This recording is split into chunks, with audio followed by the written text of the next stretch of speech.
Phoenix Nights. Chapter 1286.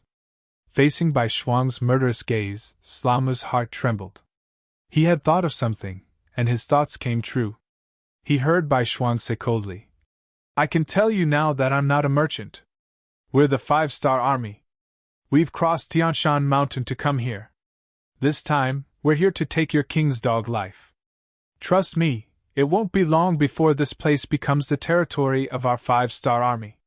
All the soldiers here who oppose us will be killed or become captives who will never see the light of day. You're very lucky to be caught by us first. Now you're still useful. As long as you're willing to cooperate with us, I promise you'll live a good life. Of course, you can choose not to cooperate. However, I know you, but the blade in my hand doesn't. Please make your choice." As he spoke, he intentionally waved the blade in his hand. The sharp blade flashed in front of Slama, scaring him out of his wits. Speaking of which, no one wasn't afraid of death. Especially Slama, who was used to being a general. He could treat other people's lives like grass, but he couldn't do that to himself. In addition, he had been marginalized for many years. He had a lot of complaints against the upper echelons, so he wasn't loyal at all. Now, in order to survive, he didn't have any psychological pressure. He already had the thought of surrendering, but he still wanted to fight for more benefits. After Slama's eyes looked around, he looked at Bai Shuang, who was waiting for an answer, and said, "How can I believe you? How can the glory and wealth you speak of be fulfilled?" Even at this time, Slama was still thinking about how to obtain more benefits for himself.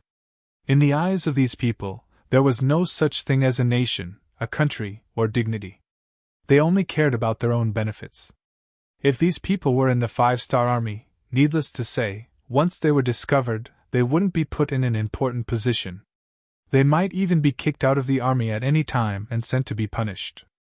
Bai Shuang looked down on these people. His tone wasn't polite.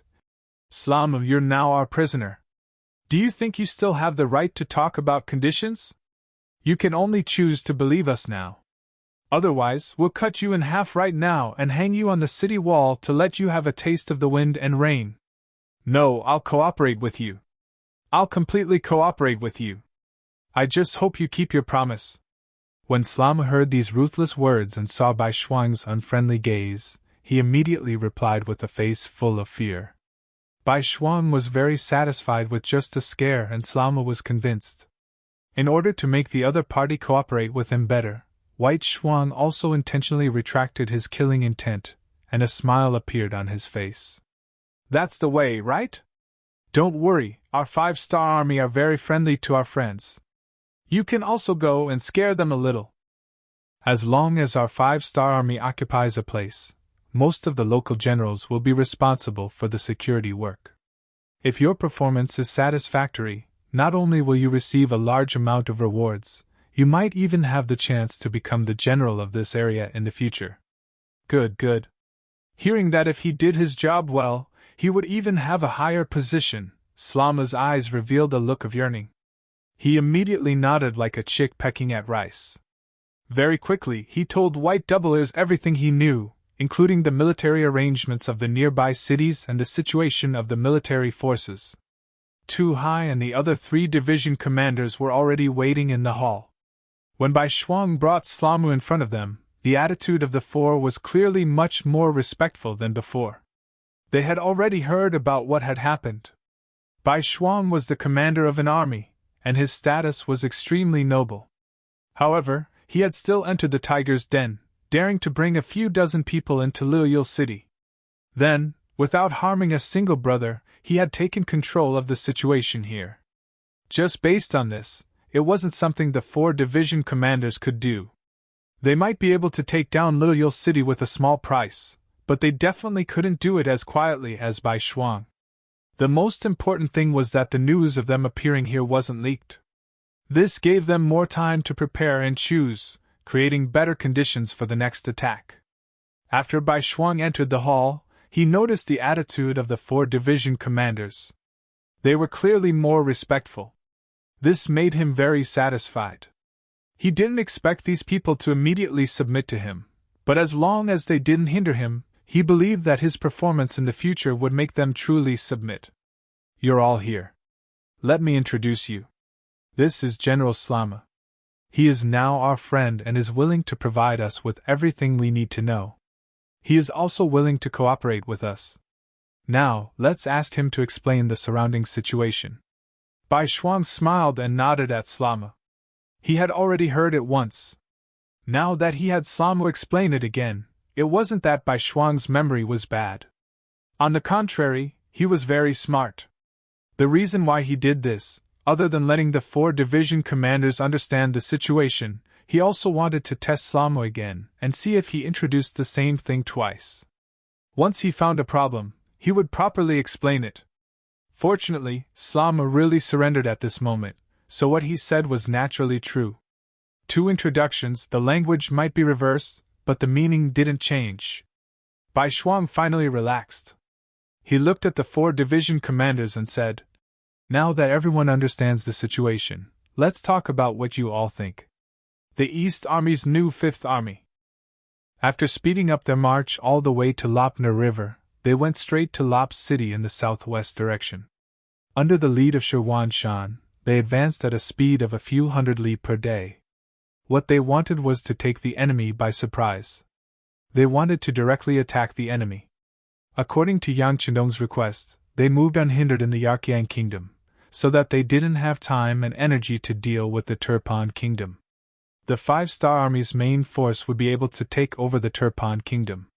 The new army also bypassed Khaleesi City and came to the Iron Gate Pass behind it, cutting off the retreat of the Turpan Kingdom's army, making it a completely isolated city. It also forced Harden Barter to send reinforcements. The strategy of encircling and attacking reinforcements has been formed. In the Turpan Kingdom, when all kinds of information were gathered through the radio, Yang Chendong was naturally very satisfied after reading it. It can be said that the performance of the 3 armies was better than he expected. They didn't care about the gains and losses of a city and only wanted to destroy the enemy's strength. This kind of strategic thinking was very advanced. He believed that when the enemy reacted, it would be too late for them to regret it. For now, let these 3 monkeys continue to cause trouble. When the time is right, it will be time for him to lead the army to battle. At this time, Yang Chendong's mood was very good.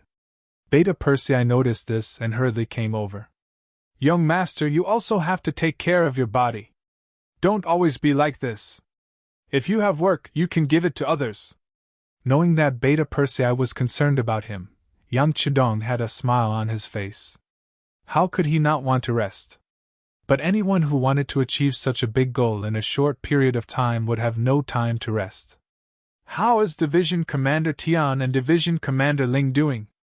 The 2 people he was talking about were the Division Commander of the 1st Cavalry Division, Tian Hu, and the Division Commander of the 4th Division, Ling Daqiang. After the liberation, they received the order to liberate the Fire Province, Willow City, and other places around Turpan. As the capital of Turpan, there were many large cities and strategic towns around Turpan. It was just that because of the geographical location, they couldn't provide much protection. When Harden Barter escaped, he didn't escape to those places, causing them to become isolated cities. For the safety of the rear, Yang Chendong decided to liberate these cities. Only then could he walk out of Turpan without any worries. When it came to the situation of these cities, Beta Persei's face immediately showed an excited expression. "Young master, everything is going well.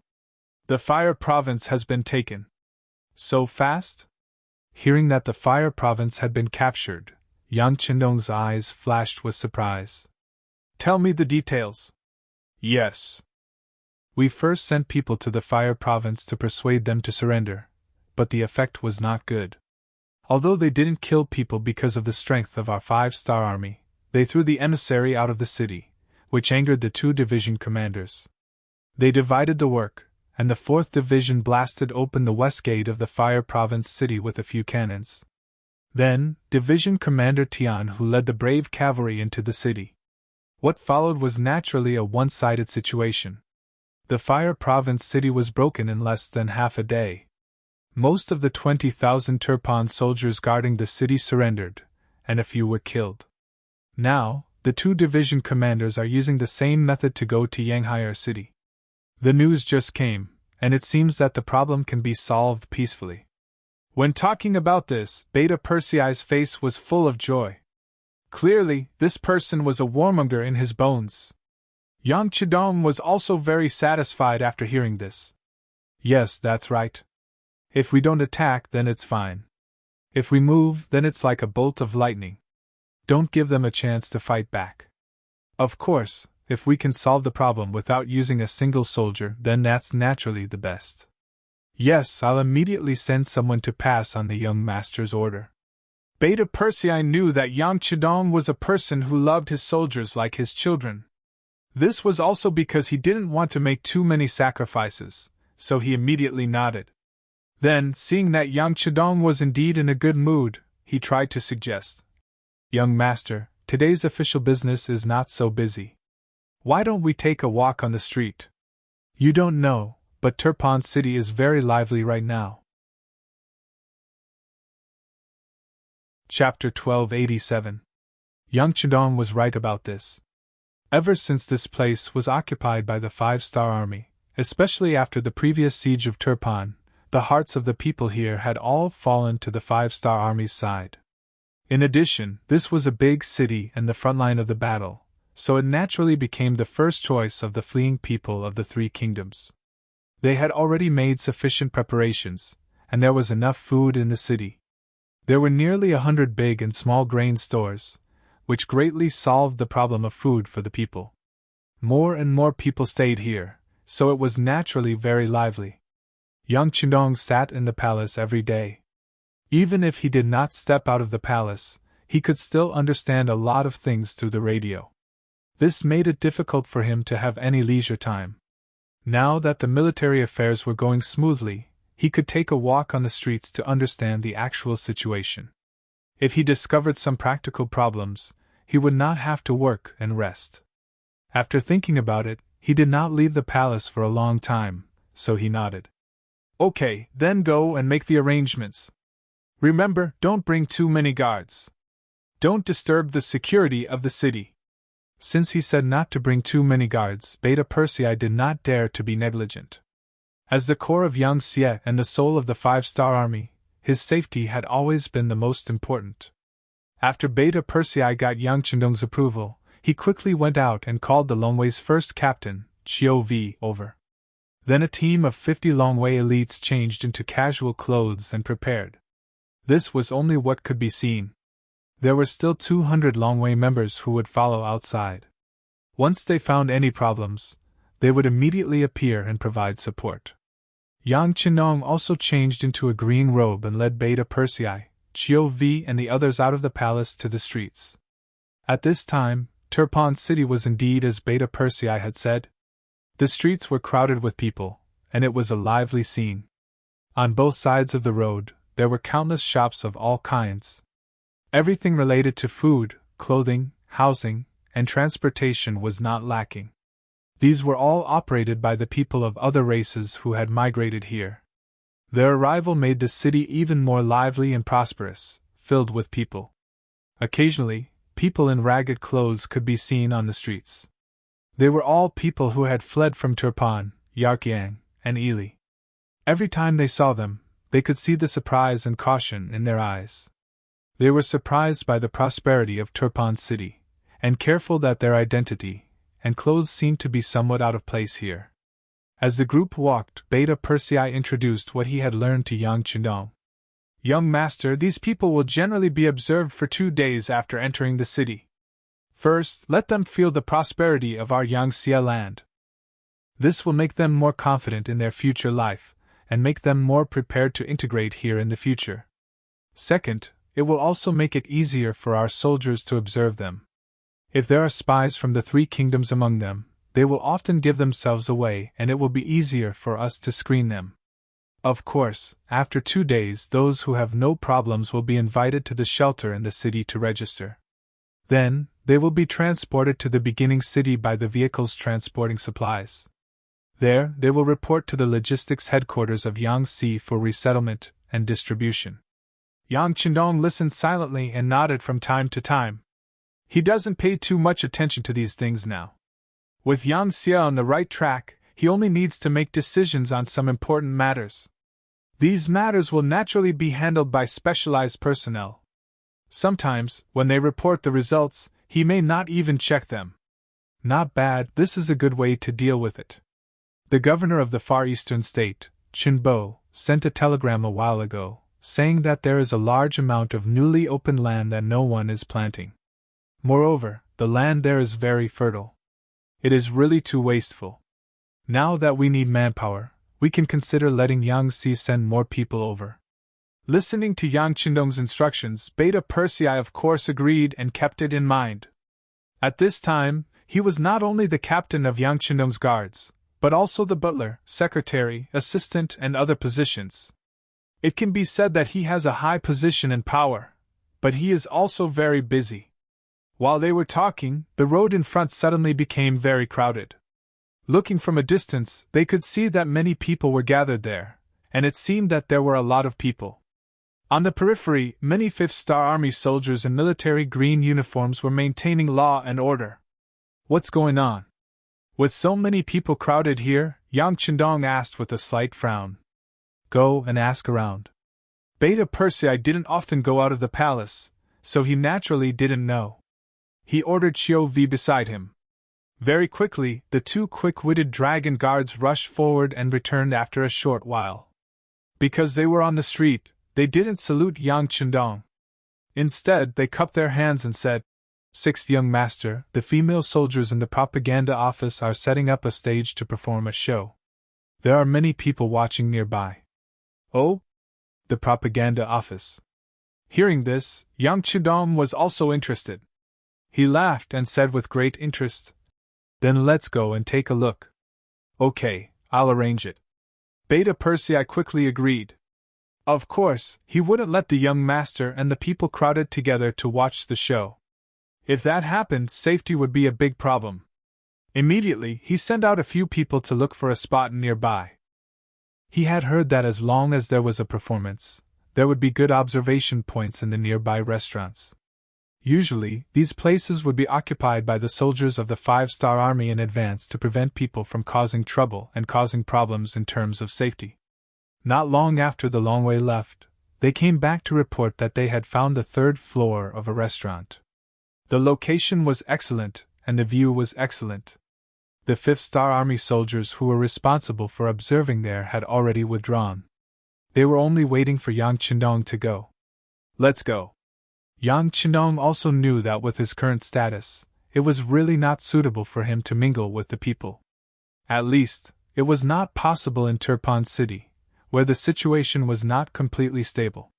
So he nodded and let the Longwei lead him to a nearby restaurant. The third floor was high and looked down from above. It was the big stage of the propaganda office. From here, he could overlook everything. There were originally a few tables on the third floor, but they were completely empty at this moment.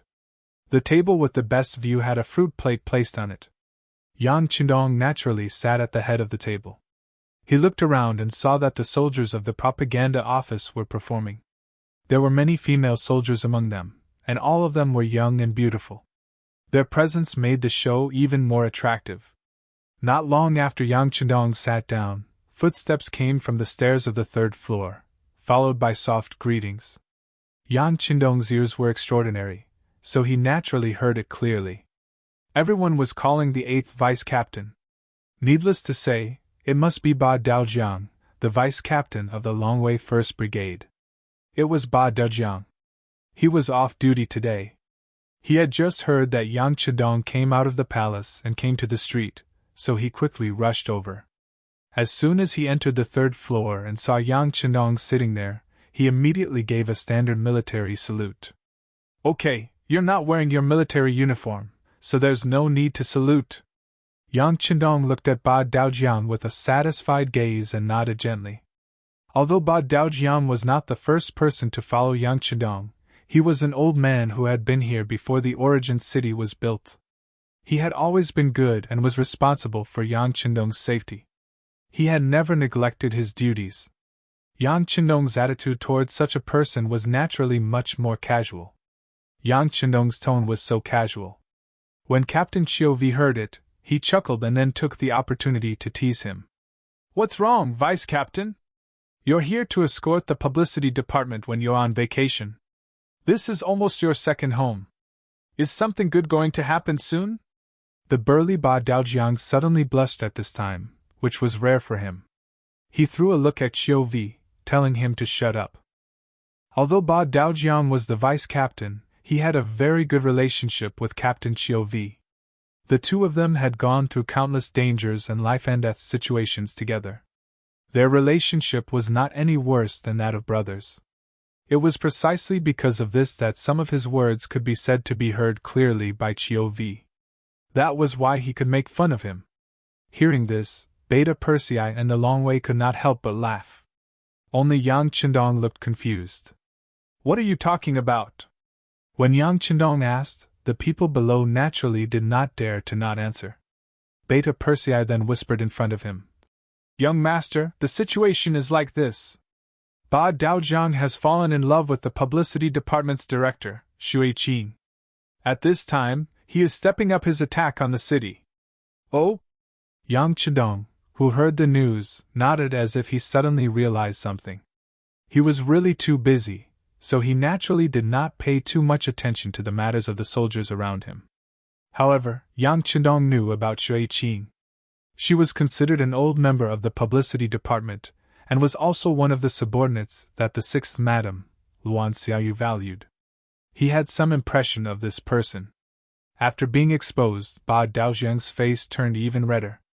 At this moment, he lowered his head, losing his usual vigor. Seeing this, Yang Chendong laughed. Men should get married when they are of age. What's there to be embarrassed about? I just don't know how your progress is. Don't embarrass Longwei. Even Yang Chendong began to make fun of him. The Longwei could not help but laugh. Ba Daojiang, whose face was even redder, stretched his neck and said, Sixth young master, Shui Qing has a good impression of me, but she said that she is too busy with work now, so she wants to wait a while before discussing the marriage. Obviously, Ba Daojiang was afraid that others would look down on him, so he directly admitted it. Oh? Then there's no problem. Not bad. Hearing this answer, Yang Chendong knew that this was a matter of mutual consent. He thought that since he had nothing to do, he might as well be the matchmaker for another month. He nodded slowly and said, We have always been very busy with work, and will only get busier in the future. How can we have time to rest? How about this, you call Shui Qing over? I will ask her. If there is no problem with her, I will make the decision for your marriage. Chapter 1288. Yang Chendong knew that there would be a huge war coming up and there would be no time left. Ba Daojiang wasn't young anymore. He might as well take this opportunity to settle the matter. It would be a good thing to fulfill someone's wish. The sixth young master was going to be the witness. Ba Daojiang grinned from ear to ear. Chiovi, who was standing at the side, saw that his deputy only knew how to smile and didn't do anything. He couldn't help but kick him. What are you waiting for? Hurry up and invite Miss Shui Qing over. Oh, I'll go right away. Ba Daojiang, who had regained his senses, immediately agreed. He then turned around and disappeared from the third floor. Seeing how anxious he was, the Longwei crowd burst into laughter. In less than an instant's time, Ba Daojiang dragged the panting Shui Qing to the third floor of the restaurant and stood in front of Yang Chendong. Shui Qing was originally organizing a performance downstairs. Previously, she was the publicity director of the Origin City region. Now, she was promoted to the publicity director of the entire grassland region. There were many things that she needed to do every day. When Ba Daojiang suddenly appeared by her side, she was both happy and surprised. When Ba Daojiang first appeared by her side and expressed his desire to pursue her, Shui Qing also fell in love with this honest man. Later on, because of work, the two of them spent more time apart than together. However, this didn't dilute their feelings for each other. Instead, it made them feel like they were newlyweds every time they met. Later on, When the two of them were talking about marriage, Ba Daojiang even said that he would find a chance to report this matter to the sixth young master, and invite him to be the witness. Regarding this matter, Shui Qing only listened to it for a while. What kind of person was the sixth young master? How many things did he have to do every day? How would he have the time to deal with these small matters? Although Ba Daojiang was the vice captain of the Black Cavalry 1st Platoon, and could be considered one of Yang Chendong's men, she didn't have any illusions. She didn't expect that Ba Daojiang would suddenly appear just now. Shui Qing thought that he missed her again. Just when she was overjoyed, but because she was too busy with work, Ba Daojiang suddenly grabbed her hand. Then, the two of them ran out in front of all the people backstage of the publicity department. Although Shui Qing had long acknowledged her relationship with Ba Daojiang and thought that she was his woman for the rest of her life. However, the wedding banquet had not been held yet, and the two of them were still scrupulously abiding by their identities. They had never had any physical intimacy. Now that her hand was grabbed in front of everyone, she blushed. When she finally reacted, her expression became even better. At the same time, she blamed Ba Daojiang and asked him to let go of her hand and let her go. All right, let's not worry about other things at this time. The sixth young master is waiting for us upstairs. Let's go. Ba Daojiang knew what Shui Qing was thinking. Women were always shy. However, he really didn't have time to wait. Who knew if there would be some urgent matter that would call the sixth young master back? If that was the case, he would miss a great opportunity. Just now, the platoon leader took the opportunity to tell the sixth young master about him. This kind of opportunity was hard to come by. Holding Shui Qing's hand, he jogged all the way to the 3rd floor of the restaurant and stood in front of Yang Chendong. When she saw Yang Chendong with her own eyes, Shui Qing's heart, which was already racing from jogging all the way, started to beat even faster. The current Yang Chendong was like a god in the eyes of the Yangxia people and the 5-star army. Especially after the publicity department had been instructed to deliberately create a cult of personality, his reputation had spread at a rapid pace. As the most important middle-level cadre in the publicity department, Shui Qing naturally regarded Yang Chendong as a god. Now that she was able to get close to the god in her heart, Shui Qing was very excited. You must be Shui Qing. Not bad. He looked at Shui Qing and found that this girl had a great temperament. Especially when she was wearing the lieutenant colonel uniform, it made her look even more valiant and full of an indescribable heroic spirit. This girl was quite compatible with a burly man like Ba Daojiang. A single word of praise made Shui Qing's face blossom into a smile, like a lotus flower emerging from the water. Her face carried a brilliant yet somewhat bashful smile. Thank you for the king's praise. With Shui Qing's status, she could only call Yang Chendong king. She couldn't casually call him king. No problem, Director Shui Qing. You can call me sixth young master like Ba Daojiang. Yang Chendong smiled and said with a warm voice. In order to make Shui Qing feel less restrained, Yang Chendong smiled and asked about work. He knew that when interacting with people, he had to start with the areas that they were most familiar with. This way, he could quickly eliminate the barriers between them. As expected, when it came to reporting work, Shui Qing became less shy and more shrewd and capable. Yes, sixth young master. Under the guidance of Logistics Commander Yang, our publicity department just carried out an expansion of recruitment. To be honest, there are many girls who are good at singing and dancing in the grasslands. We went through a serious selection process. After the political investigation department participated in the selection process, we recruited a total of 1,200 new members. Now, they have been divided into 12 publicity teams and have begun to perform in various places. The performance team on the streets of Turpan City today is one of them. They are currently performing the defense of Turpan City not long ago. We used the Turpan brothers, Tumu, as the model and added some exaggerated techniques to create this performance. Listening to Shui Qing's report, Yang Chendong was also interested. He knew about Tumu. This person was a local of Turpan City. At first, he wanted to earn money, so he joined the defense of Turpan City. Later on, he fully displayed his ability to fight on the battlefield. Now, he was already a company commander of 100 soldiers. Although his position wasn't very high, as a local of Turpan, he could be a representative and a model to promote. More often than not, the more grassroots people would resonate with them. It could be said that this was a very good example. Yes, I know about Turma. You chose him as the model, so your train of thought is correct. Then, tell me, how are the results? Yang Chidong wanted to know what kind of changes the performance of the publicity team could bring to the overall situation. After all, if the performance was only for the sake of completing the mission, but there were no results, then the performance would lose its true meaning. At this moment, Shui Qing's face revealed a confident expression. Sixth young master, the results are very good. With Tuma as the model, the recruitment office has already sent a notice. Now, there are many people who have signed up. They are already too busy. Oh? Ha ha ha, not bad, not bad. Yang Chidong was very satisfied with the results. To be able to recruit more soldiers from the local area was naturally something that he was happy to see. They were familiar with the local situation and had long adapted to the local climate. With them, the combat troops could take fewer detours. Listening to Yang Chindong's praise, Shui Qing's face was even sweeter than eating honey, and her small face was bright red.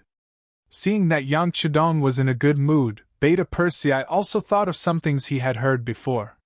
He decided to put in more effort and put in some good words for Shui Qing. When he was pursuing Kikij, this director Shui Qing helped him a lot. He would not forget this favor. Young master, I heard that since the performance of the publicity team, the people have a better understanding of our army and some of our policies, so the voices and emotions against us have decreased a lot. There's such a thing? Listening to Beta Persei's further explanation, Yang Chindong laughed out loud. Very good, this is the change brought to people's lives and work by literature and art. Well, I hope the publicity department will continue to expand the performance team. I think 10 teams are a bit too few. I'll talk to Yangtze later, it should be expanded. 100 is not a lot. Since Yang Chindong said so, Shui Qing immediately agreed happily and kept nodding. She would not forget that when she wanted to expand the publicity department, she had to persuade Yangtze for a long time.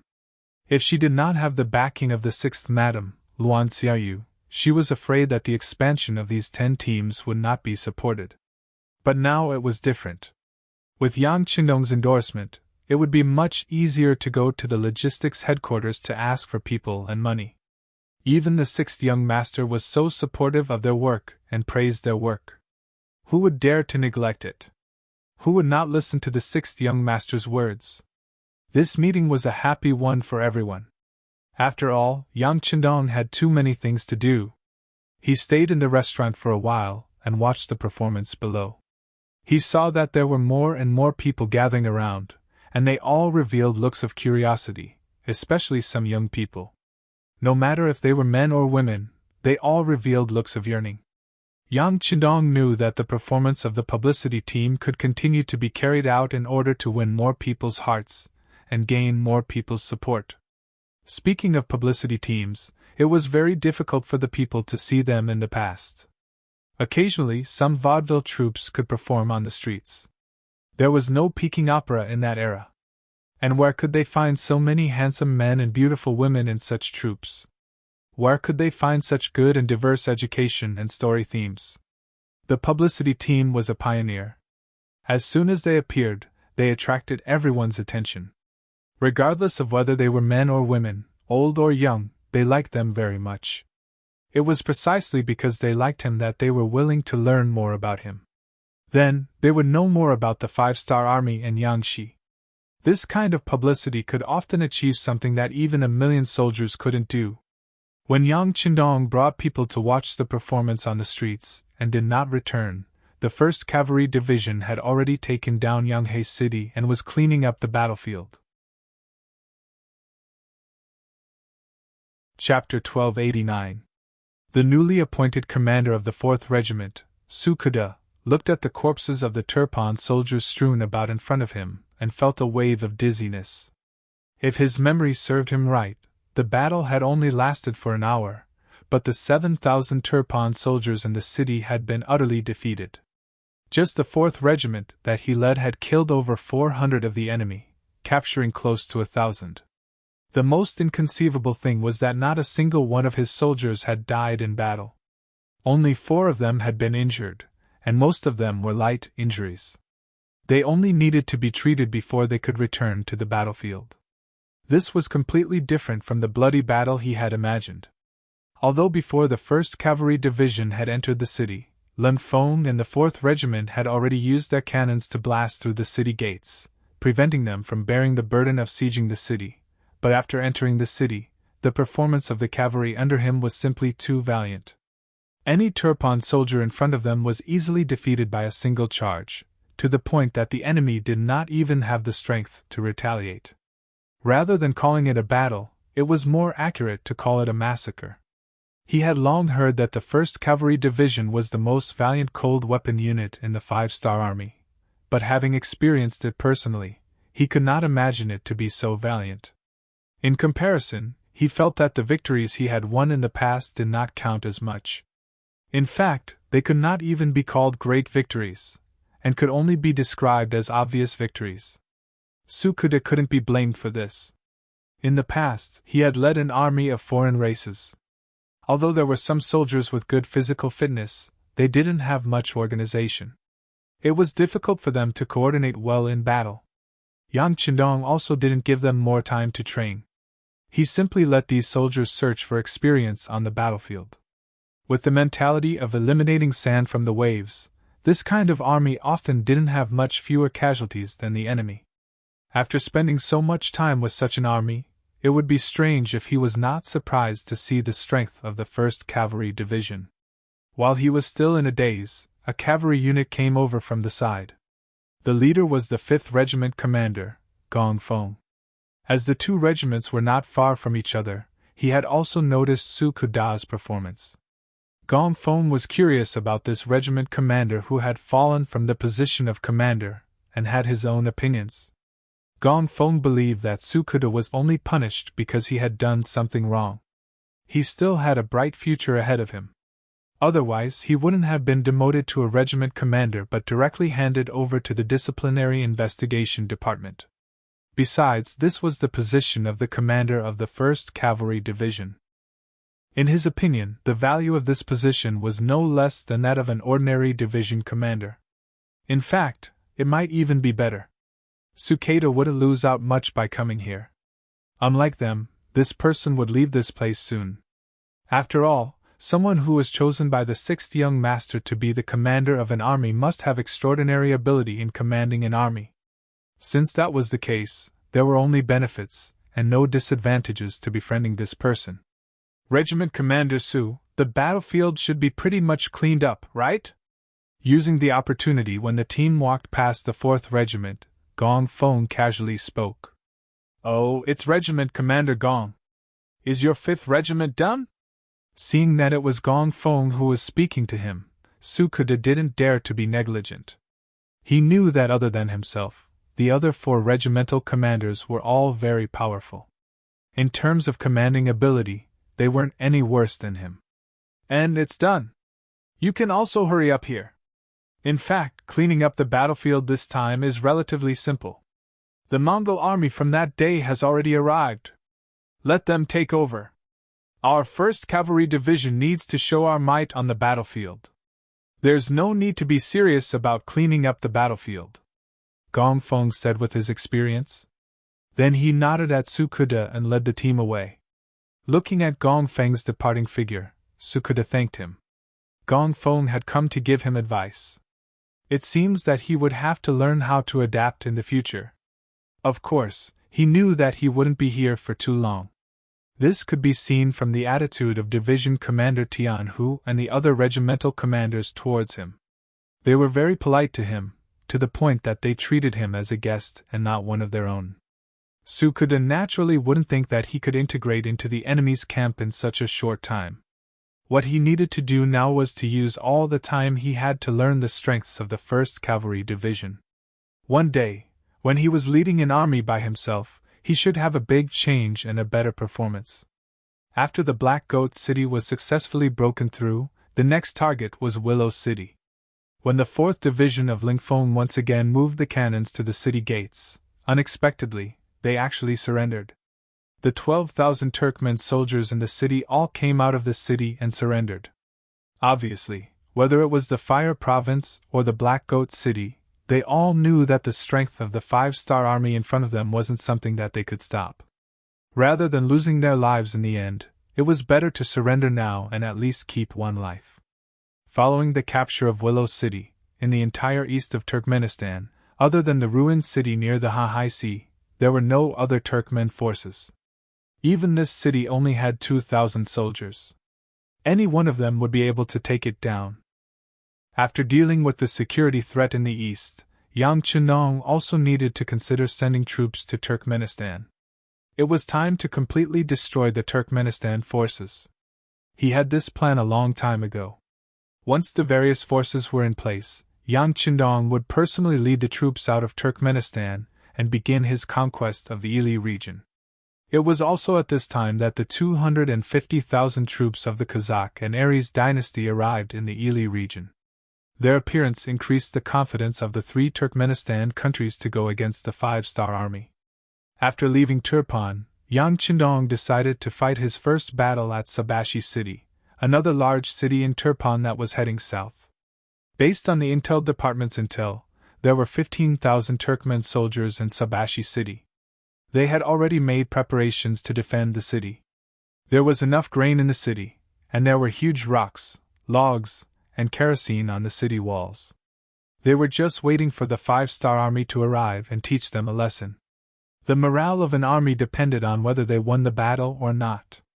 Let's put it this way, if they were defeated in a few battles, any army would face a situation where their morale was low.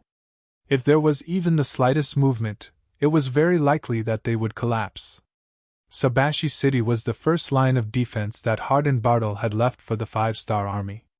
He did not even hope that the city could be defended. As long as he could delay for a period of time and make it difficult for the 5-star army, it would be considered a victory. This way, once winter arrived, the 5-star army would have no choice but to stop attacking. He wanted to see how long the 5-star army could stay here. In short, Harden Bartle was using the word holding back.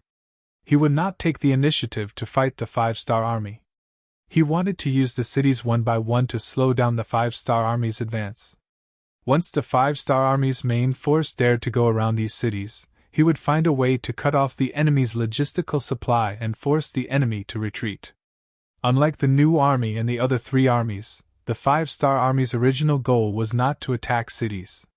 Therefore, once they encountered a city that was difficult to attack, they only needed to go around it. As for the problem of the army's food, they could fight while looting. This was what people often said about using war to support war. Although they were both part of the 5-star army, Yang Chenong's main force could not do this. His goal was to capture cities and seize large amounts of territory. Therefore, no matter how one looked at it, the loss of Sabashi City could not be avoided. Yang Chenong did not think about going around it. With firearms and cannons that were hundreds of years ahead of this era, why would he want to go around it? Sieging a city? This should be his favorite mode of war. Send down the order. The 4th Lu Division will be the vanguard, the Liaodong Division will be the left, and the Far Eastern Army's 1st Cavalry Division will be the right. After the 4th Lu Division breaks through the gates of Sabashi City, the left and right cavalry will enter the city together. Those who surrender will live, those who resist will die. After the order was sent down, close to 30,000 5-star army moved out, leaving Yang Chenong's main force and surging forward. Yang Chenong, who was very confident in this battle, called over General Narasong of the Mongol Alliance Army and said, "Go and arrange for the people who are preparing to migrate to enter the city. Also, move all the people who should be migrating out. If there are people who are unwilling to leave their homes, forcefully take them away. If they resist, kill without mercy. Those who are not of my race will definitely have different intentions." Yang Chenong never had much patience for other factions and races. It was best if they agreed to surrender. As long as they listened to him, he did not mind giving them a better living environment. On the other hand, if they did not want to give him face, he would kill them all. He wanted to let others know that Bugnam of Gojoseon's temper was not so good. With the order given, the 5-star army quickly got busy. Following behind the main force, the Land Reform Committee also sent out a small team to follow the people who were preparing to move to Sabashi City. Yang Qindong's time was limited, and he would not waste too much time in Ili. He wanted to solve the problem here as quickly as possible. Previously, when the new army passed by this place, they chose to go around it. This made the Turpan soldiers heave a sigh of relief. This time, when they saw another batch of 5-star army appear here, they knew that it would be hard to avoid this battle. However, under the orders of the defending general, they were prepared for battle. At the same time, smoke signals were lit up on the city walls, sending out warning signals. Chapter 1290. The current situation of the Turpan army was extremely bad, to the point of being somewhat miserable. In their own territory, they couldn't even communicate with each other. The only way to contact each other was to use smoke signals to determine whether they were in danger or not. This naturally had a lot to do with the fact that the new army was attacking everywhere.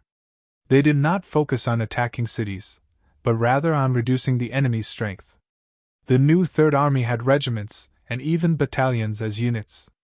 Once they found a Turpan army, they would appear from all directions to surround and annihilate them. As time passed, the Turpan army could only hole up in their cities, not daring to take half a step out. They did not even dare to leave their cities, nor did they have the communication devices of the 5-star army. Right now, they were like fat lambs in a pen, waiting to be slaughtered. As the smoke signals rose, the city walls of Sabashi were filled with Turpan soldiers. They had even learned from the 5-star army's experience in defending Turpan, gathering the civilians who had not fled. They wanted to borrow the strength of the civilians to defend the city. However, unlike the 5-star army, they did not provide any benefits to the civilians. They were completely using the situation of grabbing able-bodied men to chase the civilians to the city walls. This method of using the civilians as cannon fodder naturally attracted the curses of the civilians. Toashuin City wasn't a small city. It could be considered one of the most important cities in the Turpan Kingdom. However, because it was too close to the main force of the 5-star army, the Turpan soldiers had long fled. There were no civilians left in the city. The moment the 5-star army arrived, they were able to move in smoothly. The largest mansion in the city also became Yang Qindong's temporary resting place. Before the residence could be completely cleaned up, the battle report from the front lines was sent over by Wang Shan. When Yang Qindong saw the contents of 4th Master Lu's report, he couldn't help but laugh heartily. His face was filled with joy as he said, "This is really like the saying, if you don't seek death, you won't die. The Turpan soldiers are forcing the civilians like this. How can they still have the hearts of the people? Once the hearts of the people turn against us, we can save a lot of trouble by occupying this place." Beta Persei at the side also saw the telegram and nodded in agreement. "That's right, it seems that the Turpan army does not treat the civilians as humans at all. This will cause the civilians to riot. They are shooting themselves in the foot." After saying this, Beta Persei had a worried look on his face. He continued, "There are so many civilians on the city walls. Are we still going to continue running?" "Of course," Yang Qindong said with an extremely confident tone.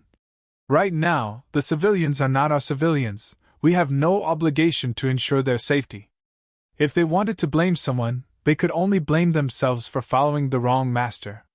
If they wanted to blame someone, they could only blame themselves for not escaping from Supa City in time. Send an order, Division Commander De Chang. Tell him not to have any misgivings and to proceed with the original plan. In doing so, the lives of some civilians would naturally be sacrificed, but this was not in Yang Qindong's eyes. If it had to be said, he was a staunch nationalist. If the people standing on the city walls were Han civilians, he would definitely refrain from shooting at the rat for fear of breaking the vases. This was also the reason why Yang Xie did not directly declare war on Baiming and Nanming even though he was so powerful. However, there was no need to be polite to the foreigners. The deaths of these civilians would be blamed on the Turpan government. After the unexpected situation occurred, Division Commander De Chang had no choice but to report it, but he did not stop the work at hand. The muzzles of the cannons that should be adjusted were already in place. With his understanding of the sixth young master, just these foreigners alone would not be able to stop the five-star army's determination to occupy this place. As expected, the order to attack according to the original plan was sent to him. Immediately, Division Commander De Chang did not hold back. He raised the red flag high and roared, "Fire!" Boom! Boom! Boom! In just the first round of bombardment, out of the 6 cannonballs, 2 cannonballs accurately landed on the northern city gate. The tall city gate that normally required at least 4 people to close began to tremble, as if it would break open at any moment. "Second round of cannons, continue!" Division Commander De Chang lowered the red flag in his hand again.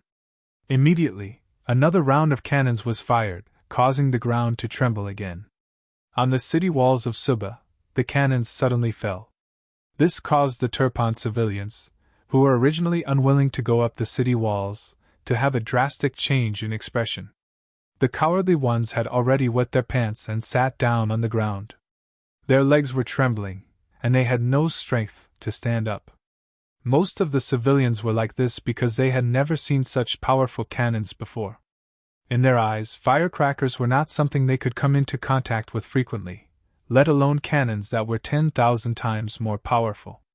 In contrast, the Turpan soldiers guarding the city were also frightened. They were not mentally prepared in this regard. When the cannons fell, especially when one of the cannons landed among them, it immediately caused dozens of casualties. Looking at the broken limbs everywhere, and the smell of blood directly assaulted their nostrils. The soldiers were all trembling, and their hands that were holding swords became weak. At this point, how could they still have the time to monitor the civilians' performance? The series of cannons completely disrupted the Turpan army's plan, and also caused their already low morale to drop to a freezing point. When another 6 cannons were fired, one of them destroyed the north gate of Suba. The Liaodong Cavalry Division and the Far Eastern Army's 1st Cavalry Division, who had been waiting for a long time, rushed in through the gate. When the battle cries rang out in all directions, the soldiers' last line of defense completely collapsed. At this moment, most of them did not fight with their weapons. Instead, they threw down the weapons in their hands and turned to flee. This was not a battle strategy of this era, and it caused their confidence to be completely destroyed. In their hearts, an indelible thought was formed: the 5-star army was not human, and could not be defeated. The 2 divisions of cavalry smoothly entered Sabashi city from the north gate. The cannons also stopped firing, but the chaos in the city did not stop.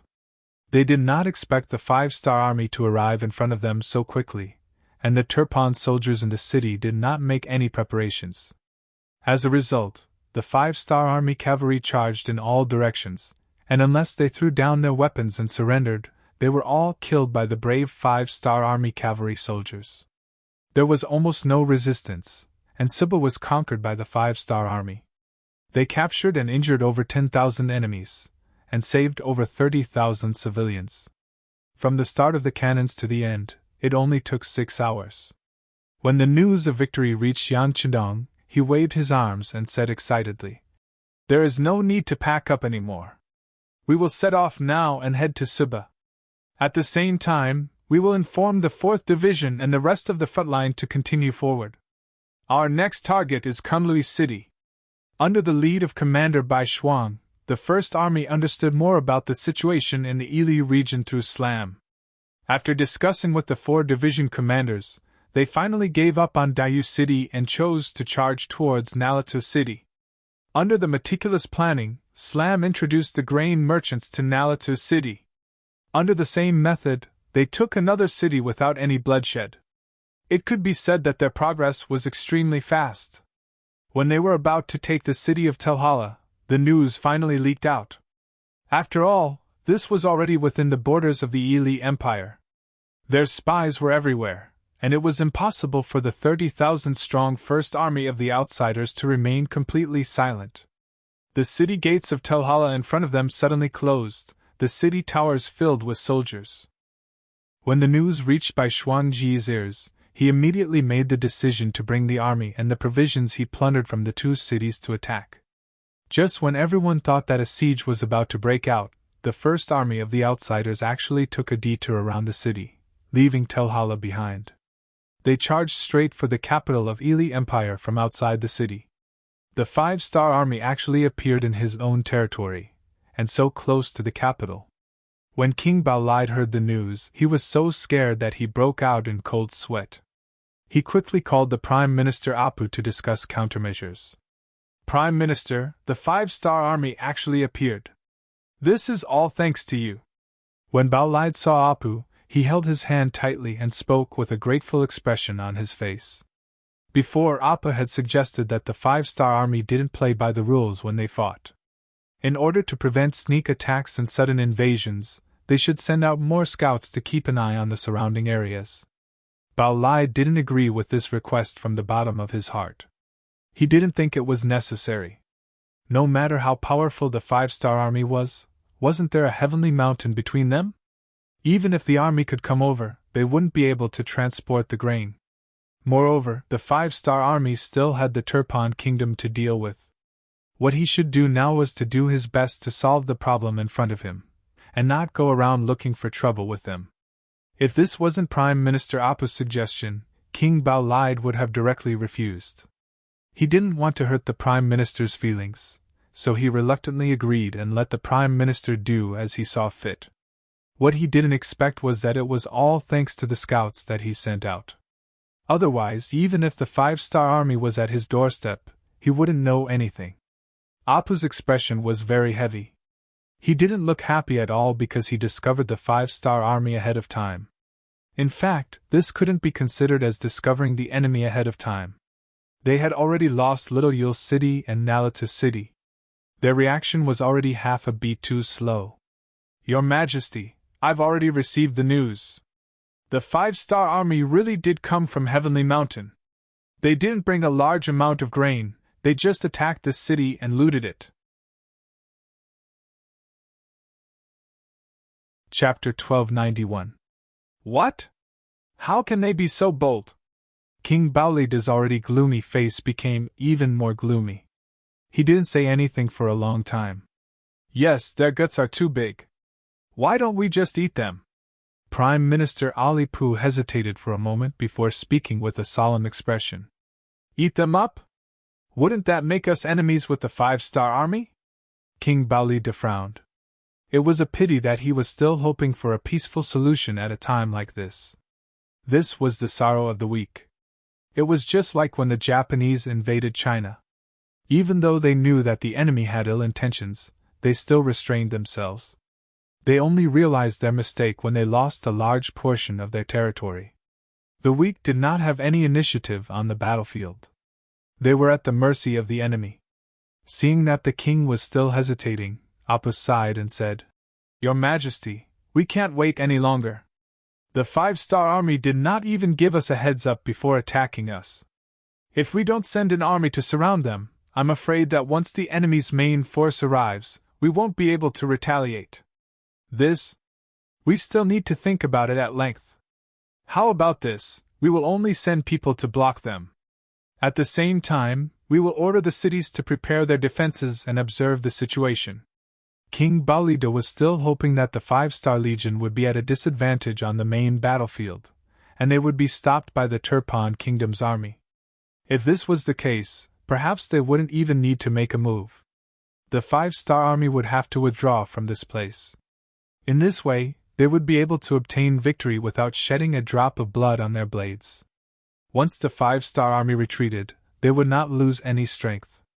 Wouldn't that be the best time to take over the Turpan and Yarkiang territories? At this moment, King Baoli was still dreaming of unifying the entire region. It was as the saying goes, a fool's dream. Appu naturally did not agree with King Baoli's words. However, he was a subject and the other party was the king. Since that was the case, he could only obey. All right, then order the cities to defend first. Let's observe the situation first. There was one more thing that Apu didn't say. Once the ambitions of the 5-star army were exposed, the king would have no choice but to send troops to suppress them. After the two of them had a detailed discussion, the king of Baoli issued a number of orders to the generals of the major cities in Ili, telling them to exercise restraint and pay close attention to the 5-star army's movements. At the same time, they were to guard their own cities well. If it wasn't necessary, they were to not engage the 5-star army in a direct confrontation. King Baolide was satisfied. He believed that as long as he didn't provoke the other party, the 5-star army would leave if they couldn't take down the city. At the very least, his losses wouldn't be too great. On the other hand, Arap was unwilling to leave. He could clearly see how ambitious the 5-star army was. Their strength was not something a small country like Turpan could satisfy. Right now, the most important thing to do was to unite and fight against the enemy together, and not watch each other make fools of themselves and be defeated one by one. I can only persuade His Majesty next time. Let's go back. After leaving the palace, Arap sat in a sedan and headed back to the Prime Minister's residence under the protection of 20 guards. What he didn't know was that after he left this time, when he returned to this place, everything had changed. Just as Arap and his men left the palace, several pairs of eyes stared at them from a dark corner. Soon, a very small voice sounded out. The target has left the palace and is heading back to his own residence. Tell everyone to be prepared. The journey from the royal palace to the Prime Minister's residence was about 6 li. Along the way, they had to pass through a rather remote street. Here, this street was filled with dozens of black shadows. All of them only had one goal, and that was the slowly approaching palanquin. Arap sat in the sedan with his eyes closed, and a worried expression on his face. The king's reaction and point of view were very different from his, and this made him very vexed. He had always believed that he was the enemy. When facing the ambitious 5-star army, it was fine if he didn't make a move, but if he did, he had to make sure that he hit the enemy with a heavy blow. Only then could he make the enemy feel pain and retreat. Although doing this might lead to the retaliation of the 5-star army, if he didn't do this, would they let him off so easily? The 5-star army's strategic intentions were very clear. They had set their sights on this piece of land and wanted to occupy it. This created an irreconcilable conflict between the two sides. Since this was the case, what difference did it make if they started the war a day earlier or a day later? If they didn't take advantage of the fact that the enemy had yet to gain a firm foothold and missed this opportunity, they might not have another chance like this in the future. No, I have to persuade His Majesty in the future that he can't be soft on the 5-star army. The enemy only has 30,000 cavalry.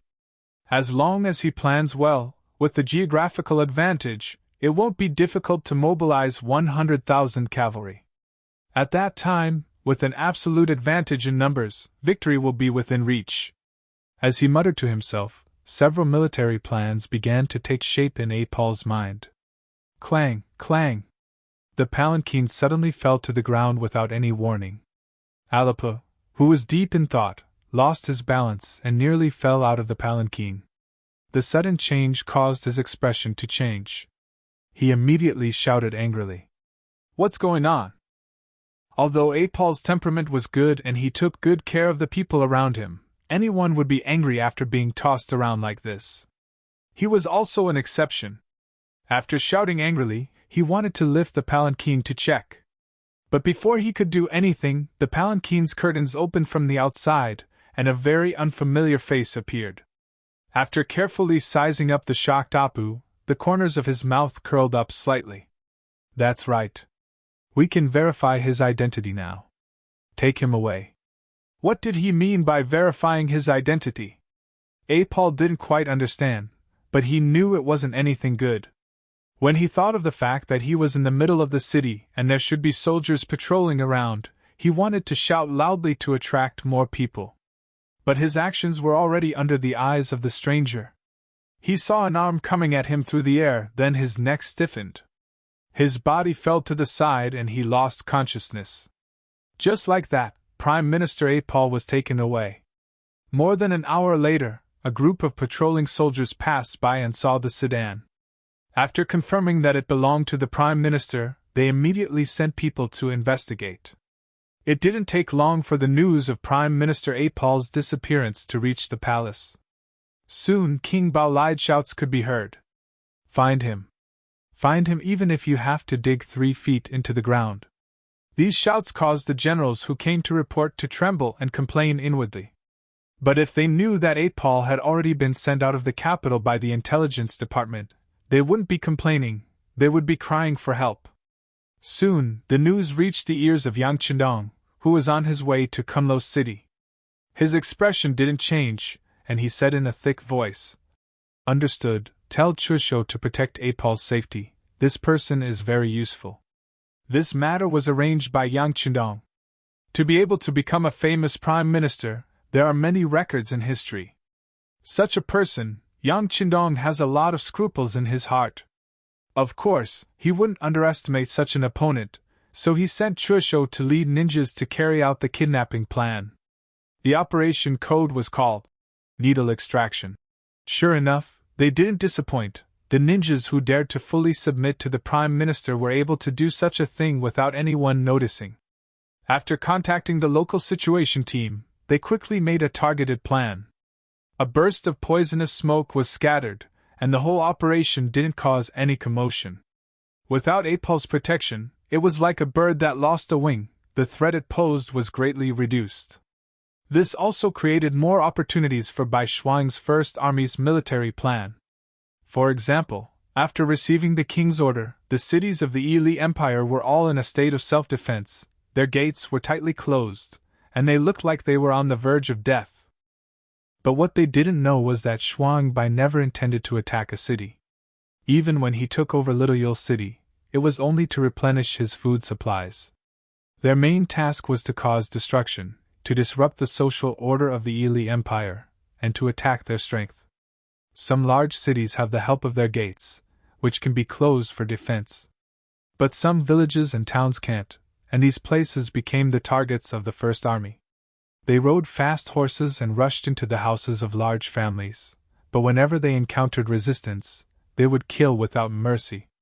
After creating one bloody case after another, they would even open the granaries of the rich families.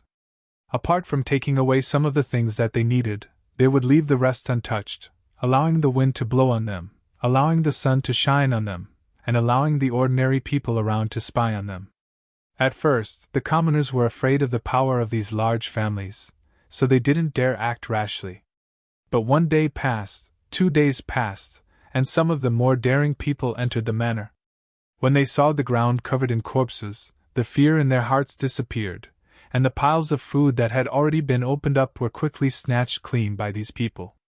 This happened once, and when this happened frequently, and the large family's food was exposed to the commoners again and again, they no longer hesitated, nor would they wait for a day or 2. They only needed to see the 5-star Army's cavalry leave, and then they would take action to snatch.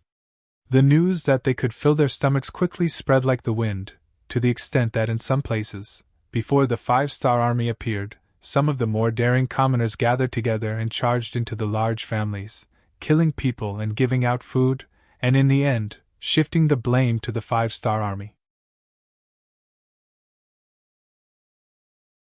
Chapter 1292. To be able to store so much food at home in a year of famine, it wasn't an exaggeration to say that he was rich and heartless. If such a person died, then so be it, there was nothing to feel pity about. As for shifting the blame to the 5-star Army, Bai Shuang didn't really care. These people's actions had indirectly helped him, expanding the reputation of the 5-star Army, so why not? Bai Shuang clearly remembered that his teacher Yang Qindong had said more than once that the existence of social class was the greatest restriction to the 5-star Army and Yang Xie. This was especially true for some of the nobles. Although the dynasties changed frequently, they would never fall. People like this who only cared about their own interests, and had no loyalty to the current dynasty would often become new meritorious officials of a new dynasty. There was nothing wrong with killing such people who had no ruler, no country, and no father. Only by killing all of these people would the 5-star army have a better chance of conquering and controlling the land. Not only that, if they did it well, they would gain the support of the commoners. In comparison, the commoners were the ones who suffered the most. They had been oppressed by these nobles for who knew how many years. Some of them had been oppressed since their ancestors, so it was impossible for them to not be angry. The only reason why they didn't say anything was because they were too cowardly and didn't have enough strength. Since it was like this, the 5-star army could help them and be the leader. Reality proved that this was indeed quite effective. This was because in many places, especially the commoners who had been oppressed by the nobles, began to look forward to the arrival of the 5-star army. Some of the more far-sighted ones had already brought their travel expenses with them to find the 5-star army and join them. Their many years of life experience told them that only the 5-star army could save them. Only the 5-star army could help them change their lives. Bai Shuang fully understood his teacher Yang Qindong's philosophy and did as he was told. The result was that not only did the strength of the foreign race's first army not decrease, it was instead continuously expanding.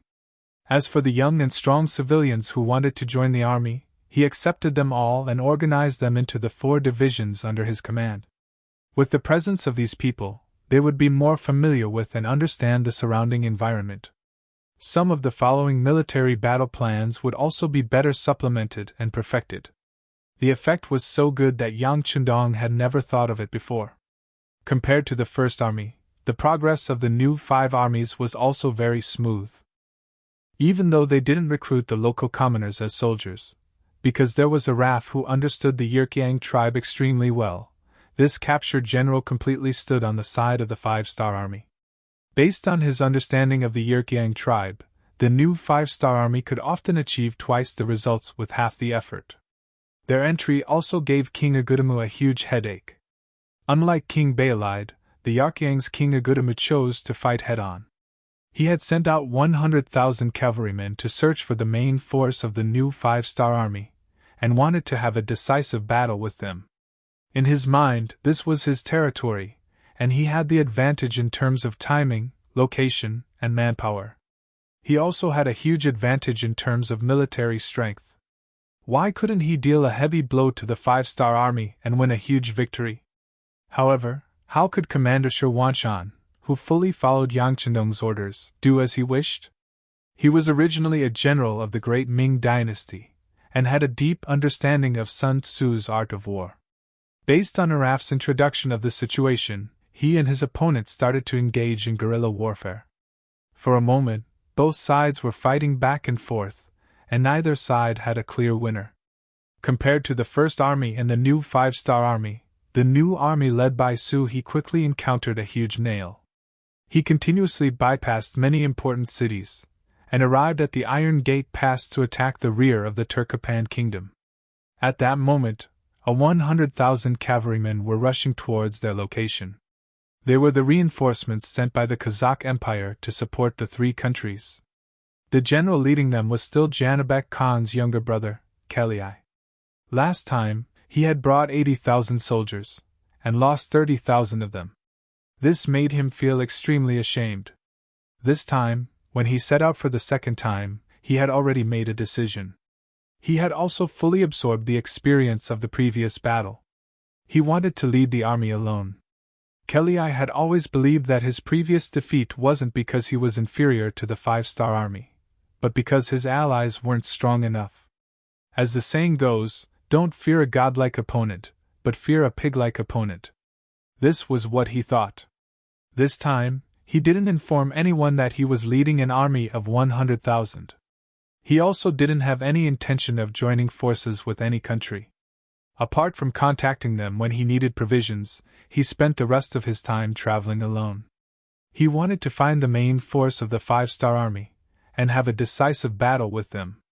The heavens seemed to know what he was thinking, and gave him a chance. When he learned from the scouts that there was a 30,000-strong 5-star army just 150 li away from them, he became extremely excited. Good, very good. Pass down the order for the army to speed up. We must surround the 30,000 5-star army. When moving behind the enemy lines, without enough information, it was easy to fall into danger. So he felt a great amount of pressure. The number of scouts he sent out was sufficient, and the distance they covered was far enough. This was the reason why he didn't lose. With the existence of these excellent scouts, the moment the 100,000 Kazakh Empire troops appeared 100 li away, the news was sent back. When he learned that the enemy had 100,000 cavalrymen, the first thing he did wasn't to run away, but to calm down and consider whether or not he could take down these 100,000 soldiers. 30,000 against 100,000, and he still wanted to take down the enemy. This was no different from a snake trying to swallow an elephant. In the eyes of others, this was overestimating one's capabilities. However, in the eyes of He and his new army, this really wasn't an impossible task. It was because of the three armies sent to attack the enemy's rear. His new army was the closest to Yang Chendong's main force, as well as the one with the highest chance of receiving assistance in the shortest amount of time. Send a report to the 6th young master, tell him about the situation here, tell him about our plans to take down the enemy and our battle plan. After just a stick of incense's time, He made his decision. He wanted to create a miracle.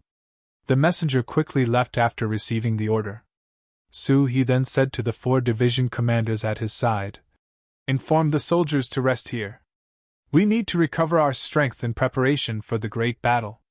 When he saw how confident He was, the 4th Cavalry Division's commander Chang Bo couldn't help but feel worried. "Military commander, will the king agree to our request?" These words attracted the attention of the other 3 division commanders. It was clear that this was also a question they were concerned about. However, He's expression didn't seem to care as he said, "If the 6th young master agrees, then we'll fight this battle well. If he doesn't agree, then we'll retreat. It's just a moment of rest." He's meaning was extremely clear. He wasn't sure if Yang Chendong would agree, so he made 2 preparations. Would Yang Chendong agree? When the telegram was sent, he didn't immediately give an answer. Instead, he stared at the telegram for a long time. The Kazakh Empire and the Aries dynasty had sent a total of 250,000 cavalrymen to aid the Middle Kingdom. He had already received the news from the intelligence department. Yang Chendong welcomed their troops because it gave him an excuse to invade the 2 countries. Just like when he entered the Ili region, didn't he also say that he wanted to take revenge? Even though the matter of Ili sending troops had happened a long time ago, this excuse was a bit forced. But even if it was an excuse, who cared if it was prudent or not? And now, these 2 countries had given him a legitimate reason. Of course, it couldn't be any better. However, it was still 250,000 cavalrymen after all. How could it be so easy to deal with them? Yang Chendong did not have enough preparation to deal with them, nor did he know what kind of environment and conditions to fight them. On the battlefield, opportunities were constantly changing. Many sudden events didn't give you time to prepare. Now, the opportunity had come. The new army wanted to fight 100,000 Kazakh cavalry. What he had to do was agree or disagree. If he agreed, then it was just a question of who to send as reinforcements. Yang Chendong wasn't so arrogant as to think that the new army could stop 100,000 Kazakh cavalry with only 30,000 people. But what if he sent some reinforcements? "Come, call Tian Hu and Ling Daqiang over." On the battlefield, the 1st Cavalry Division had no place to be used. They were only brought along to guard against sudden events. Now that the opportunity had appeared, it couldn't be better to send this army. As for the 4th Infantry Division, when sieging the city, they didn't need a division's strength. 1 regiment was enough. The remaining 3 regiments could also be sent to support the new army. In this way, even though their military strength wasn't as good as the enemy's, in terms of military strength, it wasn't wrong to say that they surpassed the enemy's. In particular, the 3 regiments of the Cold Front were fully equipped with firearms. Once they were sent out, they would definitely have an unexpected effect. Arriving in front of the sand table, after a serious and careful search, Yang Chendong determined the battlefield. He waved his right hand and smashed the sand table at the location of Badian Mound. His eyes flashed with an intimidating light. Batian Mound was located on the west side of Boston Lake. On both sides of the lake were tall mountains. It stretched for more than 20 kilometers and was a good place to set up an ambush. Choosing the battlefield here could achieve the effect of heavily injuring the 100,000 Kazakh cavalry. At that time, they could use the method of blocking the head, cutting the waist, and cutting the tail to maximize the results of the battle and establish the five-star army's chances of victory. In order to achieve the best results, Yang Qindong decided to personally lead the troops into battle. The battle involved the 4th Infantry Division, the entire World Cavalry Division, and the entire New Army. In order to fully display the advantages of these units, and ensure that they cooperated well, Yang Qindong had to personally lead them. Very quickly, Tian Hu and Ling Daqiang came in front of Yang Qindong and told him his thoughts. As for the ambush location and the ambush of the Kazakh army, both Tian Hu and Ling Daqiang had no objections. They were clear that once the 100,000 Kazakh cavalry entered the battlefield, it could disrupt the military plans of the army and cause a lot of trouble.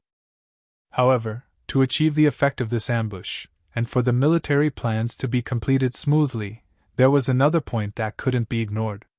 That was whether or not the Turpan army would send out their troops. Chapter 1293. If the Turpan army were to send troops to assist the Kazakh army, or to help them intercept the Kazakh army, then what they would have to face would not only be 100,000 enemy cavalry, but even more. If that was the case, whether or not they could smoothly win this battle would be full of suspense. When the two division commanders raised their concerns, Yang Qindong confidently waved his hand. No, that won't happen. Kelly is a very conceited person. Last time, he lost to us, so he won't accept it. This time, he has the opportunity to fight with us alone, so he won't lightly ask for help from the Turpan army. Besides, unless it is necessary, he won't be willing to share such a big merit with others. You can rest assured about this. Of course, if the battle doesn't reach a state where we can kill them in one blow, then no one knows what will happen. This requires us to appear outside the ambush area on time. As long as we can do this and trap the enemy in Tianbo Mound, then even if they ask for help, it will be too late. Yang Qindong deeply understood the principle of knowing oneself and knowing one's enemy to be victorious in 100 battles. Often, when facing an army, the attitude of the enemy's general would determine the final direction of the battle. It could be said that he had studied Kelly thoroughly, which was why he could say these words so confidently. Seeing the sixth young master so confident, Tian Hu and Ling Daqiang looked at each other and nodded. In their view, even if there was an accident in the battle and Kelly asked for help from the Turpan army, with their ability, they could just retreat. Would they really be surrounded? After the three of them discussed for a while, they came up with a final strategy. Then, the two generals left the tent to count the troops. Yang Qindong also called Beta Persei and asked him to gather 2,000 black cavalry to prepare to fight with the 4th Division. At the same time, he also asked Wang Shan to send a telegram to the new army commander Su He, ordering him to lure the enemy in and lead the Kazakh cavalry into Tianbo Mound and into the ambush area. With a single order, the army began to get busy. In order to not alert the enemy, Yang Qindong ordered the remaining troops to continue towards Kunlai City and attack the city according to the plan to attract the enemy's attention. Meanwhile, he himself led the Black Cavalry Dragon Guards and the main force of the 4th Division to leave the official road and head towards Bo Tian Mound. The location of the ambush had been determined, and the next thing to do was to reach the location within the specified time. This would determine the success or failure of this battle. Therefore, after leaving the official road, Yang Qindong and the Black Cavalry rode fast horses and galloped with the main force of the 4th Division. In order to reach their destination on time, the soldiers of the 4th Army Division traveled light. They didn't bring anything they didn't need to ensure their speed. It was the same for the Black Knights and Dragon Guards. Each of them was given 3 strong horses. After a while, they would change horses to ensure that they maintained the same speed as they reached their destination. At the same time, the new army commander Su He received the order. After seeing Yang Qindong's telegram, he called the 4 division commanders over. First, he found the location of Tian Bo Mound on the sand table, and then read out the military order. Everyone, this time, the 6th young master will personally lead the troops into battle. Our new army's opportunity to show off has come. Now I announce that the task of luring the enemy will be handed over to Su. He didn't immediately make a decision. Instead, he looked at the 4 division commanders one by one. Feeling Su He's gaze, the 4 division commanders tried their best to raise their heads, showing their determination to fight. The task will be handed over to the 1st Cavalry Division. Division Commander Ke, is there a problem? In the end, his gaze fell on Division Commander Bai Kai. The 4 division commanders of the new army were all brave and fierce. On the battlefield, they were all experts on horseback, but at the same time, they all had their own specialties. But in terms of commanding ability, Kalu, who almost became a division commander, was better. This person was good at coordinating the overall situation, especially when it came to defense. Giving this task to him was the most reassuring. Kalu's body tensed up when his name was called. He knew that this was the division commander's way of giving him a chance to perform. Previously, because he helped the First Army's former division commander, Sukuda, hide military intelligence, he was given a warning, and because of that, he lost the chance to become a division commander. Now that the opportunity had appeared in front of him again, he immediately replied loudly. Yes, I promise to complete the task. It's good to have confidence, but this time, you're using a division to lure 100,000 soldiers. In order to not let them see anything, the other 3 divisions must retreat and not give you any help. It can be said that the success or failure of this battle will all depend on you. Do you understand the importance of this task? After all, this was not a small matter. It involved the victory or defeat of nearly 200,000 soldiers. Su He had no choice but to remind Kalu. This subordinate understands. Division Commander, please rest assured. If this task is not completed, I will bring my head to see you. Kalu naturally knew the difficulty of this task, but he was not afraid. He believed in the soldiers of the 1st Cavalry Division. He also believed that as long as the preparations were done well, the task would definitely be completed. Good. What he needed was Kalu's determination. Su He nodded with satisfaction. Then he ordered the other 3 divisions to raise their flags and pretend to retreat in a sorry state. Of course, this was to let the Kazakh cavalry see. This was also the only thing he could do for Kalu's 1st Cavalry Division. After that, the 3 divisions of the new army's main force ran away. In order to make it seem more realistic, Su He ordered the troops to throw away some of their equipment after a certain distance. This made it seem like they were retreating in a hurry and fleeing in a sorry state. Only by doing this could they lure the enemy's army into an ambush circle. This action of the new army was quickly discovered by the Kazakh cavalry scouts. One by one, they reported it to General Kelly, causing him to laugh uncontrollably. Good, it seems like our sudden appearance has indeed caught the 5-star army off guard. Very good, order the army to speed up and catch up to the 5-star army. Then we'll eat them up. After Kelly returned to Kazakh after his defeat, although his brother Janabek Khan did not blame him, he still felt very uncomfortable in his heart. Especially the unwillingness in his heart. From the beginning to the end, he did not have a chance to properly fight with the 5-star army. This made him feel even more unjust. If it was a fair battle and he lost, then there was nothing to say. However, losing to an ally was something that he could not accept. This time, he brought another 100,000 troops to battle. He had thought it through and decided that he must have a fair battle with the 5-star army. He wanted to let the enemy know the power of the Kazakh cavalry. Kelly happily gave the order. His deputy, who was personally placed in the army by Janabek Khan, narrowed his eyes and stepped out. General, should we send a message to the king of Turpan and ask him to cooperate with us to block the 5-star army's escape route? HM? Hearing this suggestion, Kelly did not immediately reply. Instead, he fell into deep thought. Of course, he knew that blocking the two sides was much more effective than chasing after them alone. However, deep in his bones, he did not trust these allies. He did not want to share this great merit with others. If the Turpan army appeared and blocked the five-star army's escape route, then he would be very unwilling to share the merit with others. After thinking about it again and again, he decided to give it a try. If it really did not work, then he would send someone to inform the Turpan army. Furthermore, he had 100,000 soldiers and the enemy only had 30,000 cavalry. No matter how he looked at it, there was no possibility of him losing. Kelly was just like Yang Chendong. He did not inform the Turpan army of the situation. This was also his fate.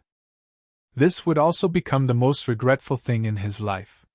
After making up his mind, Kelly ordered General Porta to be the vanguard and move quickly. The order he gave was to quickly chase after the escaping five-star army and viciously bite their tails. It would be best if they could tangle with them, and create enough time and opportunity for the main force to arrive and form an encirclement. Porta was also a famous general in Kazakh. After receiving the order, he immediately ordered 10,000 cavalrymen and 3 days' worth of rations to leave the barracks and run in the direction of the new army's escape route. To be appointed as the vanguard general, Porta was very ambitious.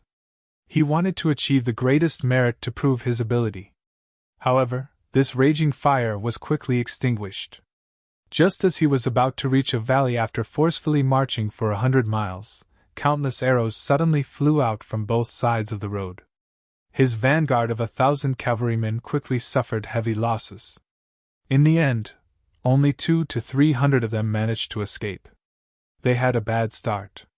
When Porta heard the news, he was very angry. He angrily scolded the vanguard general for being incompetent and cowardly. Then, he personally led 3,000 cavalrymen to the front. As expected, as soon as they arrived, they were attacked by arrows.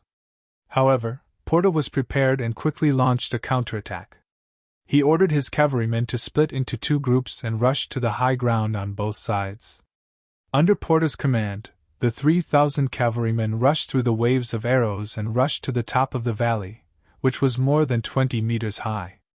The 2,000 five-star army that were lying in ambush here kept retreating.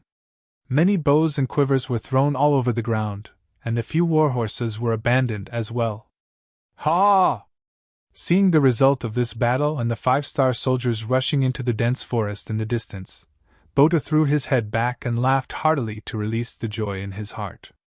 However, he did not notice that although they had captured a lot, they did not leave behind a single five-star army soldier. However, at this moment, he was completely enjoying the feeling of victory. Everything else had already been thrown to the back of his mind. Do you see that?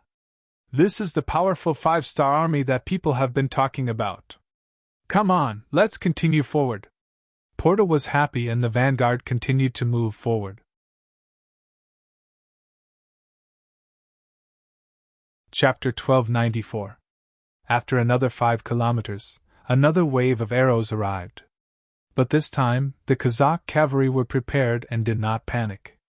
Other than a few dozen who were injured by the first wave of arrows, the rest of the cavalry quickly rushed up the canyon and chased away the five-star army. After 2 consecutive victories, the Kazakh army's morale was greatly boosted and their speed seemed to have increased a lot. However, after 5 kilometers, another wave of arrows came, forcing them to slow down their pace. Because of this, there were a total of 5 waves of arrows by the time the sky turned dark.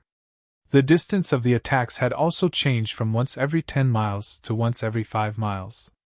Fortunately, this kind of attack did not cause too much damage to the Kazakh vanguard. The total number of Kazakh cavalry was less than 1,000. This was also because they lost 600 to 700 cavalry in the first wave. Considering that it was dark and difficult to see, Bota had to order the army to stop and rest in order to avoid falling into the enemy's trap. Bota, who was lying in the temporary tent, had a face full of excitement. Today, he had repelled 5 waves of attacks from the five-star army and obtained 2,000 sets of bows. This was an amazing achievement. With such a satisfied smile on her face, the busted woman slept all the way until dawn. What made him feel a little regretful was that the 5-star army did not come to harass him that night. This made the 4,000 cavalry that he had hidden outside the camp not come in handy, which was somewhat disappointing. But did this mean that the 5-star army did not have the ability to ambush him, and that they had already left? General Boda, who possessed the spirit of AQ, gave the order to advance at full speed after breakfast. After walking for a full 20 miles, they did not encounter any harassment or attacks. This made Boda even more certain that the 5 astral legions had escaped. Now, he could finally let go of his hands and feet and advance at full speed. Not long after his order was issued, the army's formation began to scatter after advancing for more than 3 kilometers. The arrow attacks that had disappeared for a while appeared again. The attacks from the bows and arrows in the dense forest were even more intense than before. In just one wave of attacks, over 100 riders were hit by the arrows. Cries of pain and curses rose and fell one after another. The sudden counterattack was completely unexpected, and the Kazakh cavalry who had already lowered their vigilance suffered a great loss. What was even more frightening was that after the 2 waves of arrows were fired, the 5-star army still charged forward, brandishing their sabers as they charged into the enemy's ranks. Immediately, streams of blood splattered out, dyeing the 5-star army's armor red. "Don't panic! Counterattack! Counterattack!" Seeing soldiers falling off their horses, Boda roared and led the cavalry around him in a counterattack. However, the 5-star army's cavalry came quickly and left even faster.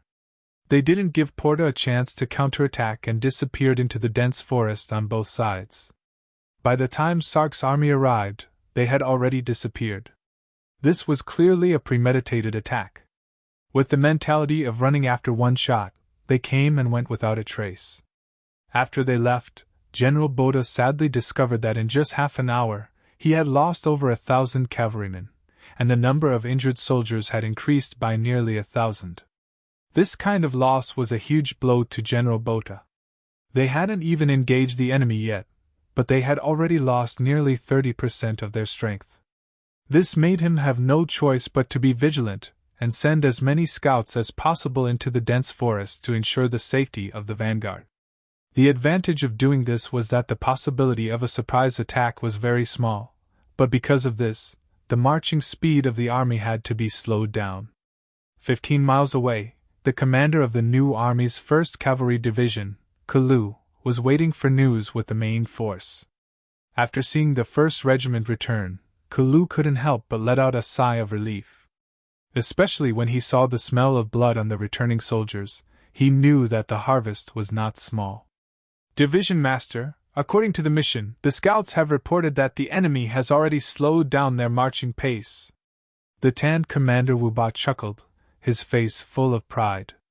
In this battle, he had led 2,000 cavalrymen and achieved a 1:1 ratio of casualties. On the other hand, he had lost less than 50 cavalrymen. This result could be said to be perfect. Hearing Wuba's report, Kalu nodded with satisfaction. "Very good. This time, your 1st regiment will be given a merit. Next, we will continue to harass them. In short, we must delay the enemy's advance. 80 miles behind us is Bo Tian Mound. That will be the end of our retreat." There were still 3 days before the main force would complete the encirclement. In other words, he had to hold on for 3 more days. A distance of 80 miles could be covered in just a few hours for elite cavalrymen. One could imagine how much pressure he was under. As the regiment commander, Wuba naturally knew about their 1st Cavalry Division's mission. The complacent expression on his face immediately vanished. "Don't worry, division leader. We will definitely complete the mission. Even if we have to sacrifice all of our brothers, we will still hold on for 3 days. That's right. This time, even if all of our 1st Cavalry Division dies, we will not let the enemy pass through Bo Tian Mound." Commander Kalu, who had always advocated for the smallest price to obtain the greatest victory, also changed his style at this moment. He was ready to go all out. If it was said that the loss of the 1st Cavalry Division would be able to kill 100,000 Kazakh cavalrymen, it would be worth it no matter how one looked at it. When Kalu received this mission, he knew that this was going to be a fierce battle. Although he did not like this way of fighting, as a soldier, it was his duty to obey orders. For the greatest victory, so what if the 1st Cavalry Division lost their lives here? General Botha naturally did not know Kalu's plan. Because of the repeated attacks, he became more cautious. When the army advanced, the distance between the cavalrymen became closer. In addition, the number of scouts increased. Although the 5-star army would occasionally appear to harass the enemy, most of them were repelled by General Botha. The army did not suffer any losses. The price of this was that the marching speed of the army was very slow, to the point that by noon the next day, General Kelly had already caught up to them with the main force. After seeing the vanguard moving so slowly, Kelly was naturally dissatisfied. He had a guard call Botha over and scolded him. Botha also knew that the marching speed was too slow, so he did not say anything. When he saw that Kelly was tired of scolding, he made his request. He needed more cavalry. Only by increasing the number of scouts could the army advance faster. Kelly still valued Botha very much. Otherwise, he would not have arranged for him to be the vanguard general. Since Botha said so, he naturally had his own considerations and difficulties. Kelly quickly agreed to this request. He immediately assigned 5,000 cavalrymen to the vanguard as scouts. With the addition of these new cavalrymen, whenever there was a dense forest on both sides of the road, groups of cavalrymen would rush into it, looking for any unsafe factors. It was also because of this action that several companies of the 5-star army that had been lying in ambush were discovered. Among them, one company was a little slow in retreating and was surrounded by these Kazakh cavalry scouts. After an hour of bitter battle, the company was completely wiped out. When the news reached the ears of Division Commander Kalu, his face became very serious. There were still 2 days before the main force could complete the encirclement. The speed and reaction of the Kazakh cavalry far exceeded his expectations. If he did not send out the main force, he was afraid that they would not be able to last until then. Order the 2nd Regiment to attack in units. In short, the main task is to delay the enemy's advance. If we can fight, then we can. If we can delay, then we can. Kalu gave the order with a pained expression. When he saw the 2nd Regiment commander leading the soldiers of the 2nd Regiment away, his eyes were filled with tears. He was very clear in his heart that it would be good if 20% of the soldiers came back. They are all heroes. Gazing at the departing figures of the 2nd Regiment, the 1st Regiment commander Wu Ba also spoke like this. Then, when he turned around to look at Kalu, he stood at attention and said, "Senior Commander, the 1st Regiment requests permission to attack after the 2nd Regiment." "No! The 1st Regiment will stay behind and fight for the last time." Kalu shook his head. In terms of fighting strength, the 1st Regiment was naturally the strongest. Since that was the case, the best steel should be used on the edge of the blade. When the time came, he and the 1st Regiment would be the last barrier to stop the Kazakh army from advancing. Time passed by minute. The 3rd Regiment of the 4th Regiment, and the 2,000 black cavalry led by Yang Chendong had arrived at the designated location 3 hours earlier than planned. From their point of view, they could faintly hear the sounds of killing from time to time. "Young master, our soldiers have found suitable places to hide." Beta Persei returned to Yang Chendong's side after patrolling the army. At the same time, he reported to Yang Chendong with a trace of worry on his face. Yang Chendong knew what Beta Persei was worried about. Not long ago, the commander of the new army, Su He, sent a telegram. After they got rid of the scouts sent by the Kazakh army, they were now rushing to the exit of Batian Mound. In other words, the main force of the new army had not arrived yet. Now, only the 1st Cavalry Division, who had stayed here in advance, could fight the enemy. A division of only 8,000 people, but they had to stop 100,000 iron cavalry. One could imagine how difficult this task was. Even if Beta Persei led the team, he could not guarantee that they would be able to complete the task. After Yang Chendong heard the report, his expression did not change. He put away the military binoculars in his hand and said without turning his head, Go and ask where the 1st Cavalry Division is and how long it will take to reach the designated location.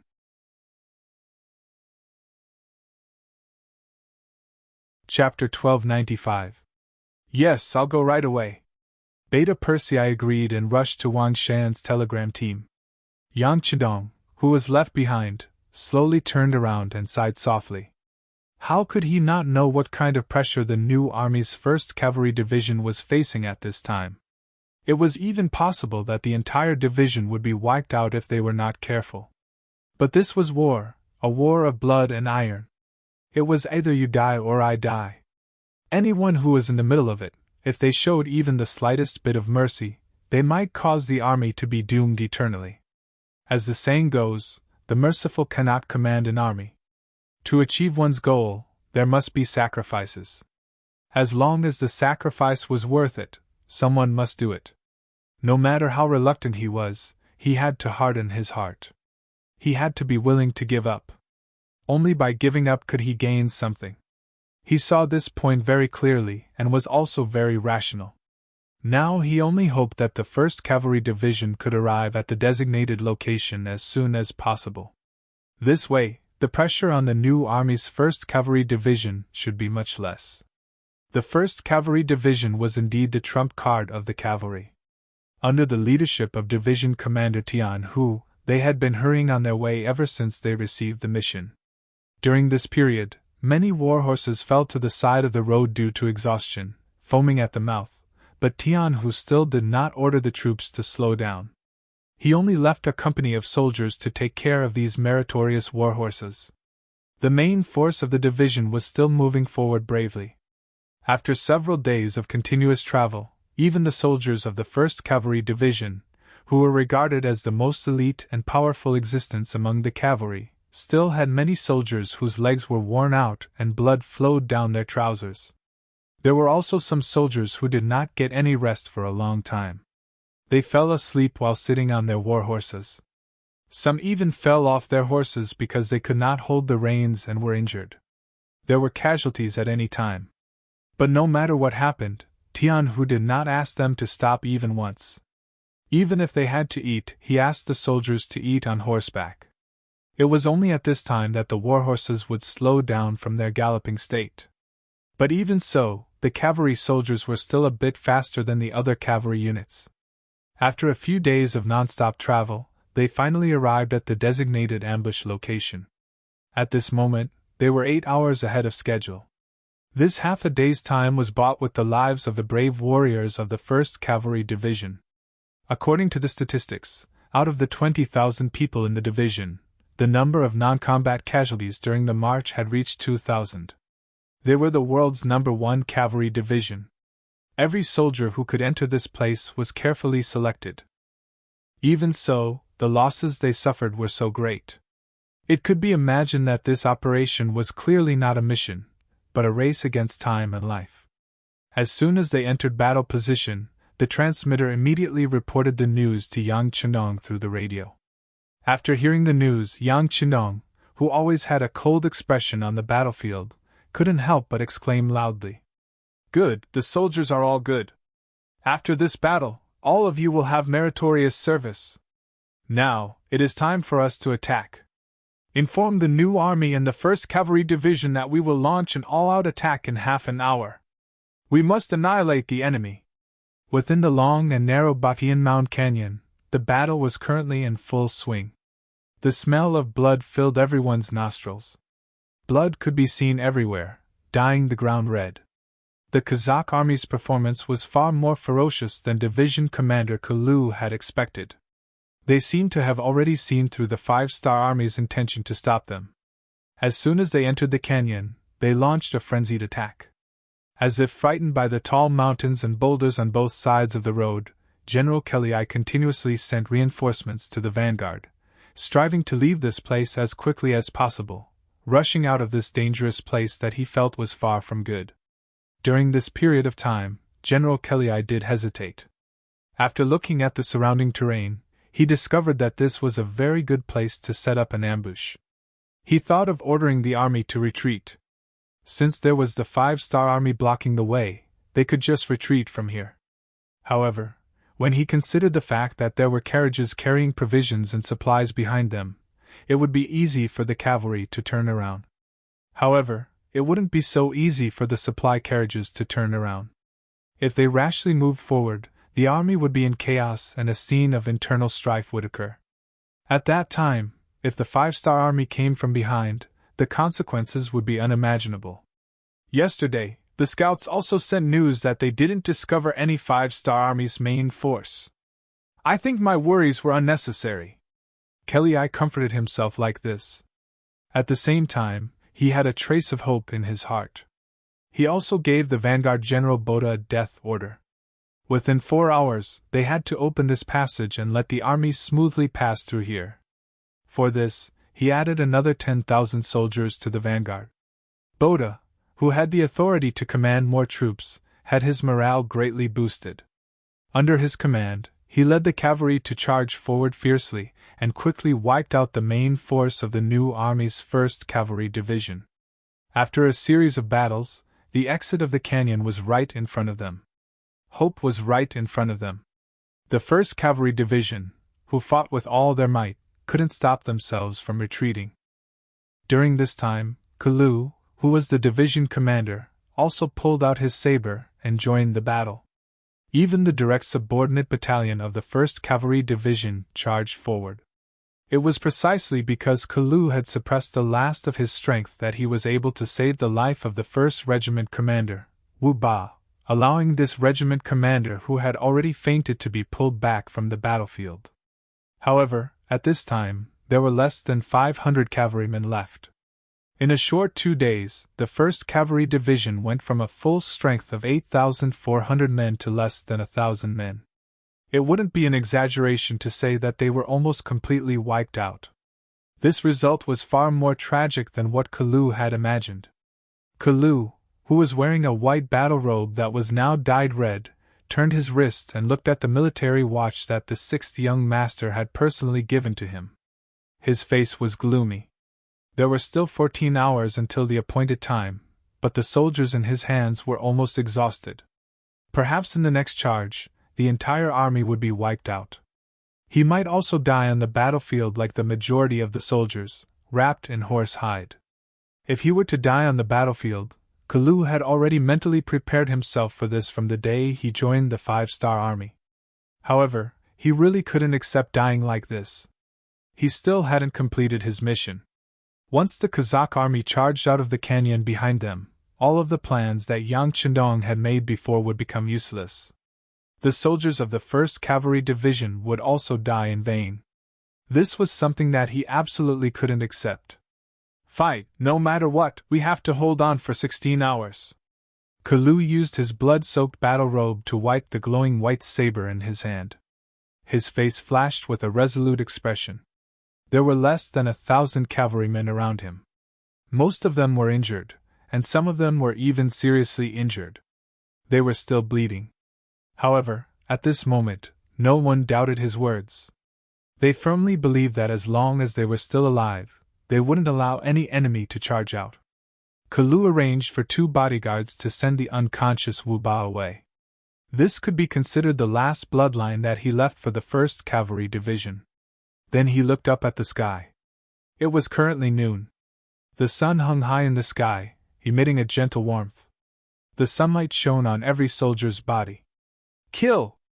After the Kazakh army reorganized the cavalry, they once again charged forward.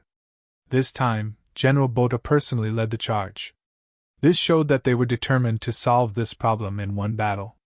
The battle cries of the opposing cavalry resounded throughout the canyon. Looking from afar, sand and dust filled the sky. There were probably more than 10,000 cavalrymen. Some people said that when there were more than 10,000 cavalrymen, there was no end to them. At this moment, Kalu and the less than 1,000 cavalrymen of the 1st Cavalry Division felt that way. It was like a ferocious beast with its mouth wide open. It made people feel fearful. At this moment, no matter if it was Kalu, the division commander, or the soldiers, their faces didn't change. It was as if they didn't see the approaching danger. Every soldier only tightly gripped the saber in their hands, looking as if they were facing death with equanimity. For the soldiers who had already disregarded life and death, and even had the heart to die, there was no difference whether there were 1,000 or 10,000 enemies. They only knew that they had to use the last of their strength to block the enemy until they were killed and couldn't move anymore. Everyone, hold your sabers and prepare to charge with me. The target was constantly approaching. When it was less than 3 li away, Kalu also raised the sharp saber in his hand, looking like a moth flying into a flame. Kill! The remaining less than 1,000 cavalrymen also raised their sabers at this moment. Every one of them had a serious expression and didn't show the slightest bit of fear. Do-do-do-do-do, do-do-do-do-do. Just as Kalu's saber was about to fall from the air and slash down, a loud bugle suddenly sounded, resounding in the ears of every soldier of the 1st Cavalry Division. This is the retreat signal. Kalu instantly reacted when he heard the bugle. Then, he immediately turned to look at the 2 remaining bugle masters of the 1st Cavalry Division. After confirming that it wasn't them who made the sound, he saw that they had the same doubts as him. Division Commander, this is the retreat signal. After the 2 bugle masters recovered from their shock, they said in unison. It really is the retreat signal. Retreat. After getting a definite answer, Kalu only hesitated for a moment before shouting loudly. As if he was afraid that the others didn't react quickly enough, he was the first to tighten the reins of his saber and made a gesture of turning around. At this moment, the retreat signal was definitely the main force of the 5-star army. In other words, all the plans were in place, and the 1st Cavalry Division's mission was completed. At this moment, he didn't want to lose any of his cavalry brothers because after going through so many bloody battles, those who could still survive and continue to jump on their horses to kill the enemy would be the best of the best. If he kept one of these people, there would be more elite soldiers in the future. These were all treasures, and they couldn't afford to lose them.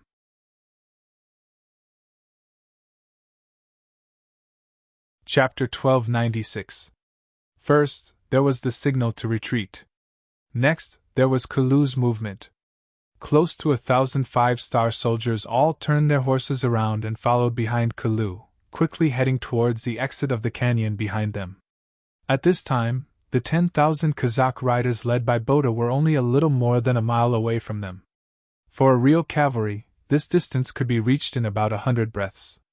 However, when the 5-star army suddenly retreated and fled, they were caught off guard. Although there were less than 1,000 of them, Boda, who had fought with them for several days, did not underestimate them. In his opinion, the 5-star army was extremely difficult to deal with, as if they were made of iron. However, he did not expect that the bitter battle that he had imagined would not happen. Instead, the enemy had fled. After a moment of hesitation, Boda's face lit up with joy. "Haha, did you see that? The 5-star army is also human. They can run away too. Charge! Catch up with them and kill them. Let them know that the sabers in our hands can easily chop off the head of any enemy." The 5-star army's cavalry had always been determined to fight to the last man no matter what kind of battle they faced.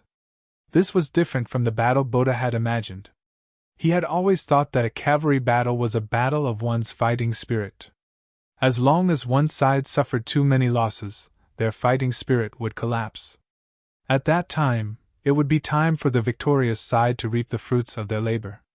This kind of rule was not practical for the 5-star army. There was no such thing as their fighting spirit collapsing. They would always fight to the last man. Every time he took a step forward, he had to pay a heavy price. But now, the 5-star army had finally fled. At this moment, Boda felt a sense of relief. This was how cavalry should behave. The 5-star army had returned to normal. Boda was overjoyed and shouted loudly as he led the 10,000 cavalry to charge forward. If it was said that the 5-star army that dared to face him head-on would still make him somewhat fearful, then the 5-star army that had lost their morale and only cared about fleeing was simply not worth his attention. He only needed to charge forward and slaughter them. At this point, the outcome of the battle seemed to have been decided. Boda could not help showing a victorious look on his face. Although he had paid a price this time, he had killed at least 7,000 of the 5-star army's cavalrymen. This kind of achievement was enough to make him proud. Everyone else had been defeated by the 5-star army, but he was the only one who had killed so many members of the 5-star army and even chased after them. Wouldn't that make him the most powerful person? When he thought about how many people would look at him in a new light after this battle, the smug look on his face became more and more intense. He seemed to have already seen countless silvers and the best official position waiting for him. Under Boda's command, the 10,000 cavalrymen's morale soared and they charged even faster. They were getting closer and closer to the 5-star army, which was less than 1,000 soldiers. 1.5 miles, 1 mile, less than 300 meters, just as they were about to charge forward and kill to their heart's content, Kalu and the rest of the 1st Cavalry Division finally charged out of the canyon. When they walked out of Bo Tian Mound, they saw the new army's main cavalry formation with their bows drawn. Commander! When Kalu saw Commander Suhi, who was standing in front of the middle corps, his tears flowed out involuntarily. He did not cry when the 2nd Regiment was wiped out. He did not cry when the 3rd Regiment was wiped out. He did not cry when the 4th Regiment was wiped out. He did not cry even when he knew that he was going to die in battle. But now, at the moment when he saw Suhi after the war, he couldn't stop his tears from flowing out. Suhi's eyes were red as well. When he saw that the 1st Cavalry Division was left with less than 1,000 cavalrymen, he knew how tragic the battle was. So many good soldiers had died just like that. As the commander, he naturally felt terrible. However, he knew that this was not the time to reminisce about the past. It was the time for revenge. Commander Ke, quickly go and rest. The military's medical center is already prepared. You are all meritorious soldiers. You must persevere and survive. Now watch us take revenge for all of you. In this battle, the 1st Cavalry Division had perfectly executed their plan to lure the enemy in. They had been leading the enemy by the nose. Although the losses were not small in the end, it was worth it no matter how one looked at it. Kalu had made a wrong decision before and caused Kalu to lose the position of commander. Now that he had made a great contribution, he should be the first choice when there was an empty position next time. Kalu was indeed exhausted. With such a big burden on his shoulders, he basically hadn't rested for the past few days. In addition to the injuries on his body, although they weren't fatal, if he didn't want to leave any sequelae, a good rest was necessary. He nodded and said, "All right, your subordinate will take his leave." Kalu left, but the real battle had only just begun. Following closely behind the 1st Cavalry Division was Boda and his 10,000 Kazakh cavalrymen. After turning a corner, they finally saw the exit of Batian Mound. Just as the army was thinking about how they could finally go all out, they were greeted by Chang Bo of the 4th Cavalry Division of the 3rd Cavalry Division, which had over 8,000 cavalrymen and archers ready to shoot their arrows at any moment. They had been running back and forth for the past few days. In order to make the enemy think that they had really fled, the 4th Cavalry Division had no choice but to leave with the main force.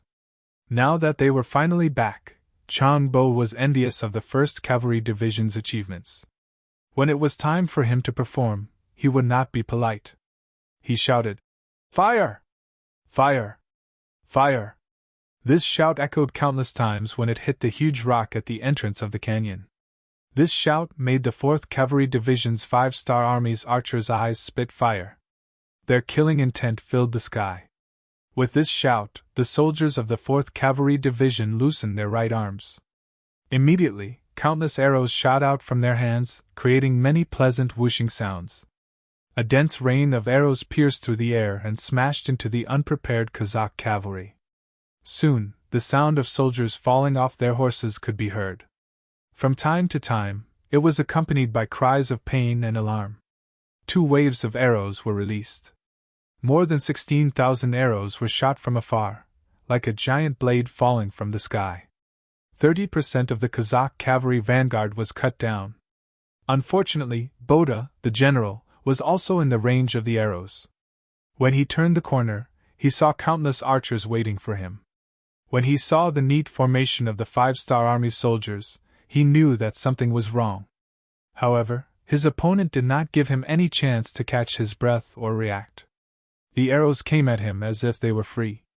He only swung his saber to cut down 3 arrows.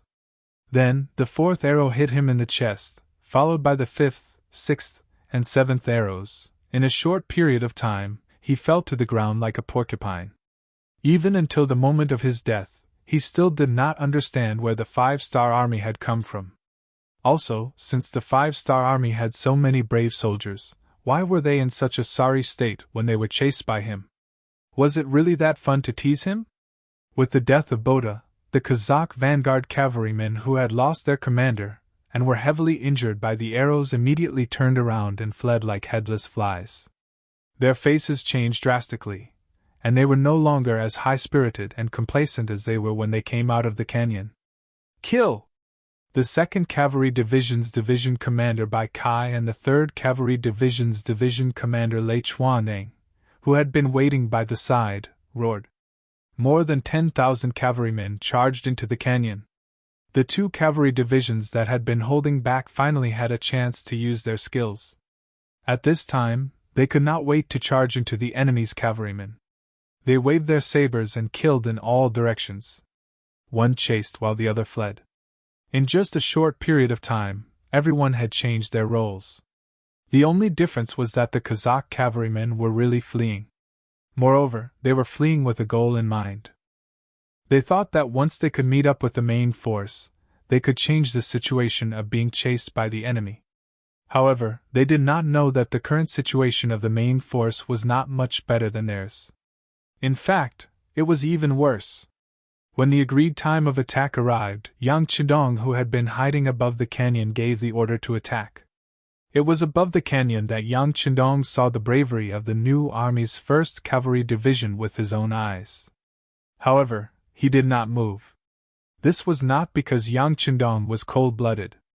Instead, it was because he knew that impatience in small matters would spoil great plans. If they attacked now, they could help the 1st Cavalry Division suppress the enemy. However, before the 1st Cavalry Division was in position and sealed off the enemy's escape route, doing so would only cause the Kazakh cavalrymen to become vigilant. If that happened, the plan of cutting off the enemy's head, waist, and tail would be ruined. This was something that Yang Chidong absolutely could not allow to happen. He could only watch all of this happen and hope that the 1st Cavalry Division could survive this cruel and bloody battle. Fortunately, the 1st Cavalry Division was 16 hours ahead of schedule. This gave the 1st Cavalry Division a ray of hope. Although the losses were disastrous, there were still close to 1,000 cavalrymen who survived. With these 1,000 cavalrymen as the backbone, presumably the day when the 1st Cavalry Division was reorganized and restored to fighting strength would not be too far away.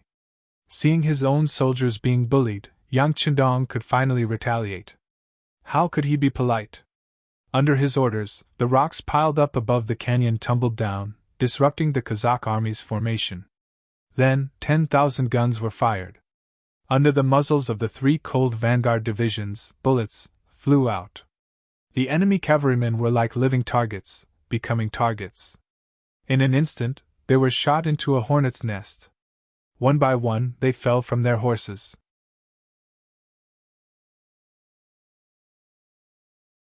Chapter 1297. Using the 95 style to attack a group of saber-wielding cavalrymen from a high vantage point, occupying the most advantageous terrain, this was indeed bullying. However, war would not stop just because it was unfair. Here, there was only victory and defeat, only the strong and the weak, there was no reason to speak of. It was rare for them to participate in such a large-scale military operation. The soldiers of the 4th Army Division were extremely excited. As the 3 regimental commanders, they were also extremely excited. They quickly changed from shooting at the soldiers to shooting at the enemy generals. One by one, the Kazakh cavalry's Kiliarchs and Centurions were shot through by the bullets, and fell off their horses. The sound of gunfire fell on the Kazakh cavalry, taking away one terrifying blood after another. This caused Keliai's face to turn from white to black and his body to tremble incessantly. He was just a descendant of the Mongols. He thought that cavalry was the best in the world and that with a saber and a strong horse, he could gallop through the world. When had he ever seen such a battle before? When the sound of firecrackers echoed in his ears, one by one, the cavalrymen fell off their horses and died without a doubt. This is the firearm soldiers that people speak of. How can they be so powerful? When did they appear beside us? Who can tell me? Under the protection of his personal guards, Kelly was not in danger for the time being. However, when he saw his subordinates dying one after another from time to time, his face was filled with shock and fear.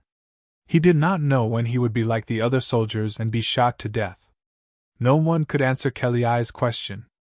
Many of the superstitious Kazakh cavalry had already regarded the 5-star army as a godly existence.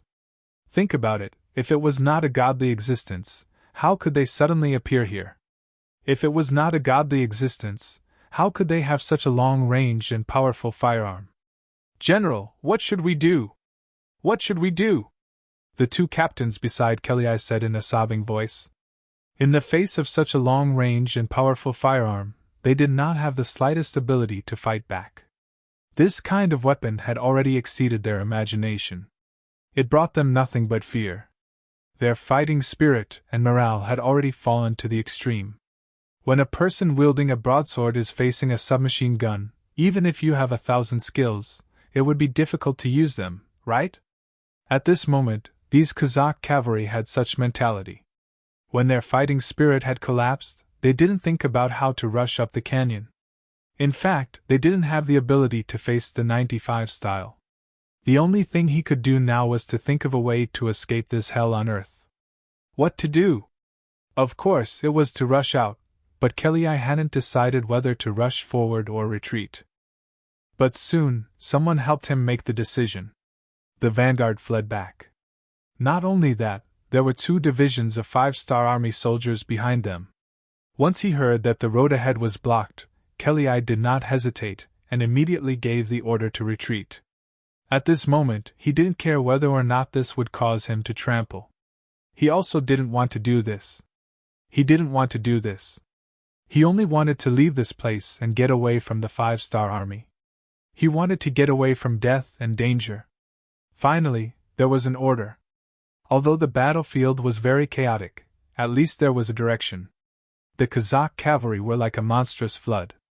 They finally found an opening to break the dam, and quickly retreated. In the process of retreating, under the chaotic situation, who knew how many incidents of infighting occurred? It wasn't just trampling. Sometimes, some cavalry felt that others were blocking their escape route. They felt that others were blocking the way, so they would cut them with their broadswords.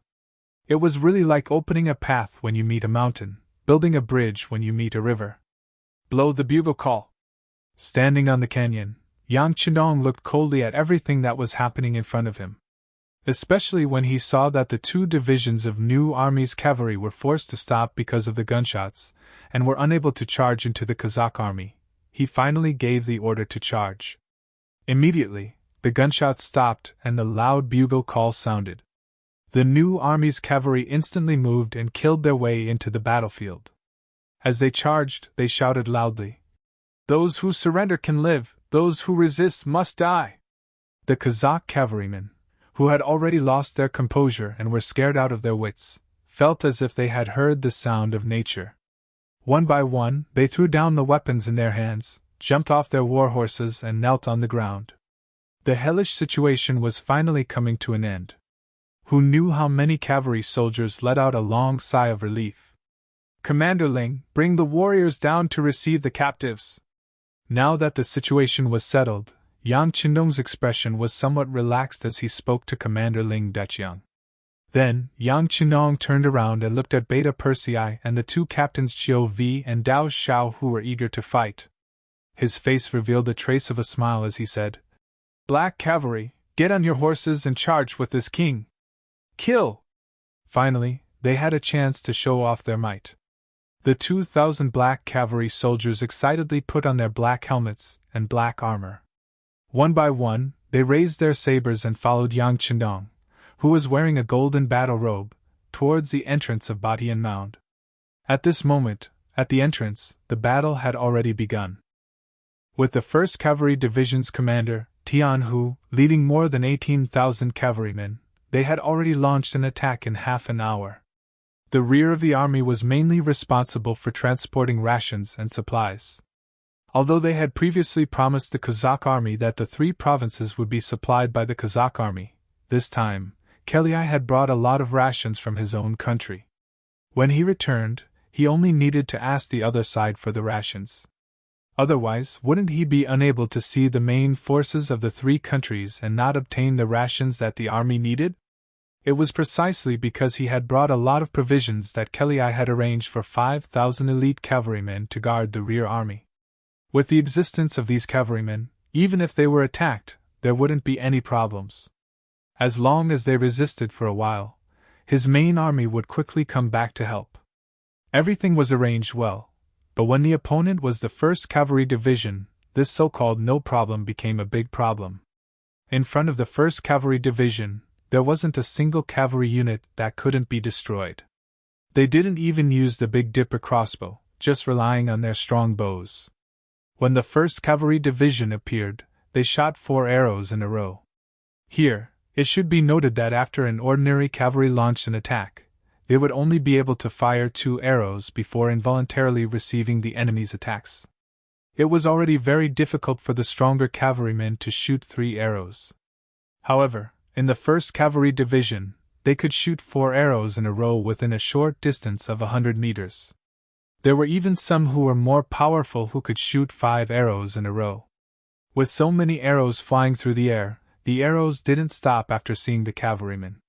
After 4 rounds of arrows, at least a third of the 5,000 cavalrymen were killed, and a third of them were injured and couldn't continue fighting.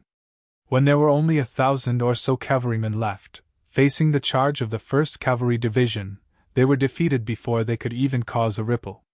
A huge opening appeared on the battlefield, allowing the 5-star Army's cavalrymen to pass through. When Yang Chinong arrived with 2,000 black cavalry, he saw the Kazakh cavalrymen lying on the ground, as well as a few soldiers of the 1st Cavalry Division cleaning the battlefield, watching and counting the captives. "You, come here!" Beta Persei's eyes widened. He pointed to an officer with the rank of captain and asked, "What's going on here? Where's your division commander?" The soldiers who could become the cavalry of the number 1 Cavalry Division in the world were all 1 in 100, or even 1,000 in the army.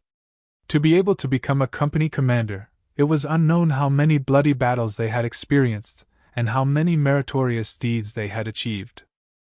Such a person naturally knew Yang Chinong and the Black Cavalry. When he saw that the person who greeted him was Beta Persei, Bugnam of Gojoseon's personal guard, he quickly trotted over and saluted. "Report, we are cleaning the battlefield and counting the captives and supplies. Our division commander has already led the army in?" Beta Persei, who had long expected this result, couldn't help but ask anxiously. "How long has it been?" "It's been nearly half an hour." As an officer of the 5-star Army, he was used to the saying of 24 hours. When he reported, he naturally answered with such a rule. Hiss. Beta Persei sucked in a breath of cold air, his face a little bitter. "It's been half an hour, this Tian whose speed is really fast. Young master, what do you think? Let's catch up." Yang Chinong also knew that his idea of participating in a big battle was probably going to be dashed, but since he came, how could he return empty-handed? He had to go to the battlefield to take a look. "Yes, let's go." At that moment, the 2,000 black cavalry rushed straight ahead, leaving behind billowing smoke and dust. At this moment, on the battlefield, one side was completely overwhelming the other side. Under the protection of his personal guards, Clay finally managed to escape from the center of the army. Just as he had a glimmer of hope, he quickly lost all hope. This was because he saw General Toljan, who was supposed to be in charge of the rear army. Thorjan had been chased here by the 1st Cavalry Division with less than 10,000 cavalrymen in the sky. It wasn't that he didn't think of resisting, but when he saw his rear army facing the world's 1st Cavalry Division and couldn't even parry, he knew that this was the elite of the elite. It wasn't something he could handle. He wanted to rush to the center of the army to meet up with General Kelly and use the advantage of numbers to kill his way back. Who would have thought that the situation in the Middle Army was worse than the situation in the Middle Army? When he saw that General Clay only had less than 3,000 to 4,000 cavalry around him, and their formation was in chaos, he knew that things were not going well.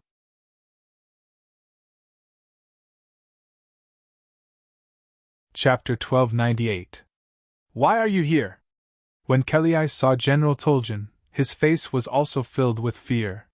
He instantly thought of a possibility, and his heart sank to the bottom.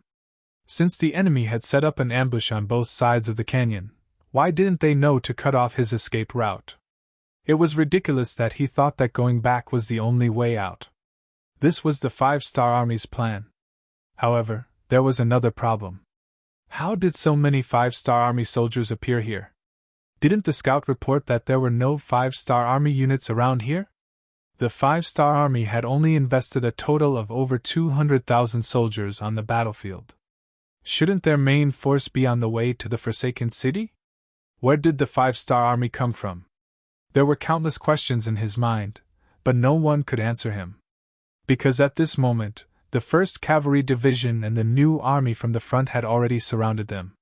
He only had about 10,000 cavalry with him, but looking at the cavalry of the 5-Star Army in front and behind him, both groups seemed to have more soldiers than him. Moreover, he was going to be attacked from both sides. It was obvious what the outcome would be. "General, what should we do?" Toljan, who was still holding his saber, couldn't help but ask. He wanted to charge out like a man, but he knew that it was an impulsive action. It was simply suicide. "Those who surrender can live, those who resist must die." The shouts from the front and back were deafening. Tens of thousands of 5-Star Army soldiers roared. The Kazakh cavalrymen who were trapped here trembled. They looked at the front and back and didn't know what to do. "What should we do? What else can we do?" "Surrender." Seeing that the situation was about to change, Kelly let out a long sigh and threw the saber in his hand to the ground. Then, he jumped off his horse and squatted down with his hands covering his head. As Kelly took the initiative to dismount and surrender, the cavalrymen around him all followed suit. A battle of 200,000 people ended just like that. From noon to the morning of the 3rd day, around 15,000 Kazakh cavalrymen were killed in less than 24 hours. In the chaos, another 15,000 were trampled and 70,000 were captured. Another great victory appeared. Not only did they completely eliminate 100,000 Kazakh cavalrymen, but they also cleared a large obstacle for the 5-Star Army to take over the entire Ili region. Eliminating 100,000 cavalrymen in 2 days, this speed could only be achieved by the current 5-Star Army. If it wasn't for the fact that there were too many captives, they wouldn't even need to waste this much time. Everyone has worked hard, rest for 2 days. At the same time, send out a regiment from the 1st Cavalry Division, a regiment from the 4th Army Division, and a division from the new army to look after the captives. The most important thing is to change their minds and try to make them useful. Those who surrender will be given priority to join the new army's 1st Cavalry Division. Let's rebuild the platform first. As for what happens next, we might as well stab the rear of the city. It is time to deal with their problem. Yang Chendong's words were shocking. Wiping out 100,000 cavalrymen in one go allowed Yang Chendong to have a better understanding of the strength of an army. He was no longer satisfied with the small victories and set his sights on the 160,000-strong Turpan army. If they were to forcefully attack, even if they could take down the city, the losses would not be small. After all, in the face of so many Turpan soldiers, even if they broke through the city gate, the following street battle would not be so easy. But now it was different. He had just captured Kazakh's generals Kelly and Togin. Coincidentally, these two people had participated in the 5-nation coalition war before. Many Turpan people knew them. With such a magic weapon in hand, it would be a waste if he didn't make good use of it. Beta Persei, take good care of our two friends. Make sure they are obedient, but make sure they don't get any external injuries on their faces. After Yang Chendong assigned the task to Beta Persei, he led the black cavalry and left. If it was someone else who said that they were going to attack Kazakh, the other generals would have some concerns and hesitation. But since it was Yang Chendong who said it, no one doubted it. Everyone thought it was a matter of course. In 2 full days, the political cadres achieved remarkable results. They successfully persuaded more than half of the 40,000 captives to join the 5-star army. The rest did not seem to be a problem. Not only did this make up for the original losses, but it also increased the number of soldiers. Beta Persei did not let Yang Chendong down. After a good reception, both Kelei and Togan surrendered. After becoming prisoners, they had no other choice. They could either surrender or die. In the face of life and death, not many people could really not frown. With 40,000 more captives and persuading Kelei and Togan to join him, Yang Chendong knew that the time for the decisive battle had come. He called the generals around him and gave them the next task. In the big tent, Tianhu, Ling Daqiang, Su He, Kalu and others had almost rested. At this moment they were looking at Yang Chendong, who was sitting in the first place, with admiring eyes, waiting for the next battle order. Seeing everyone's spirit, Yang Chendong nodded in satisfaction. With so many powerful generals in his hands, what was there to worry about? Announce the order. After the 4 words were spoken, all the military commanders trembled. They puffed out their chests and waited for the order.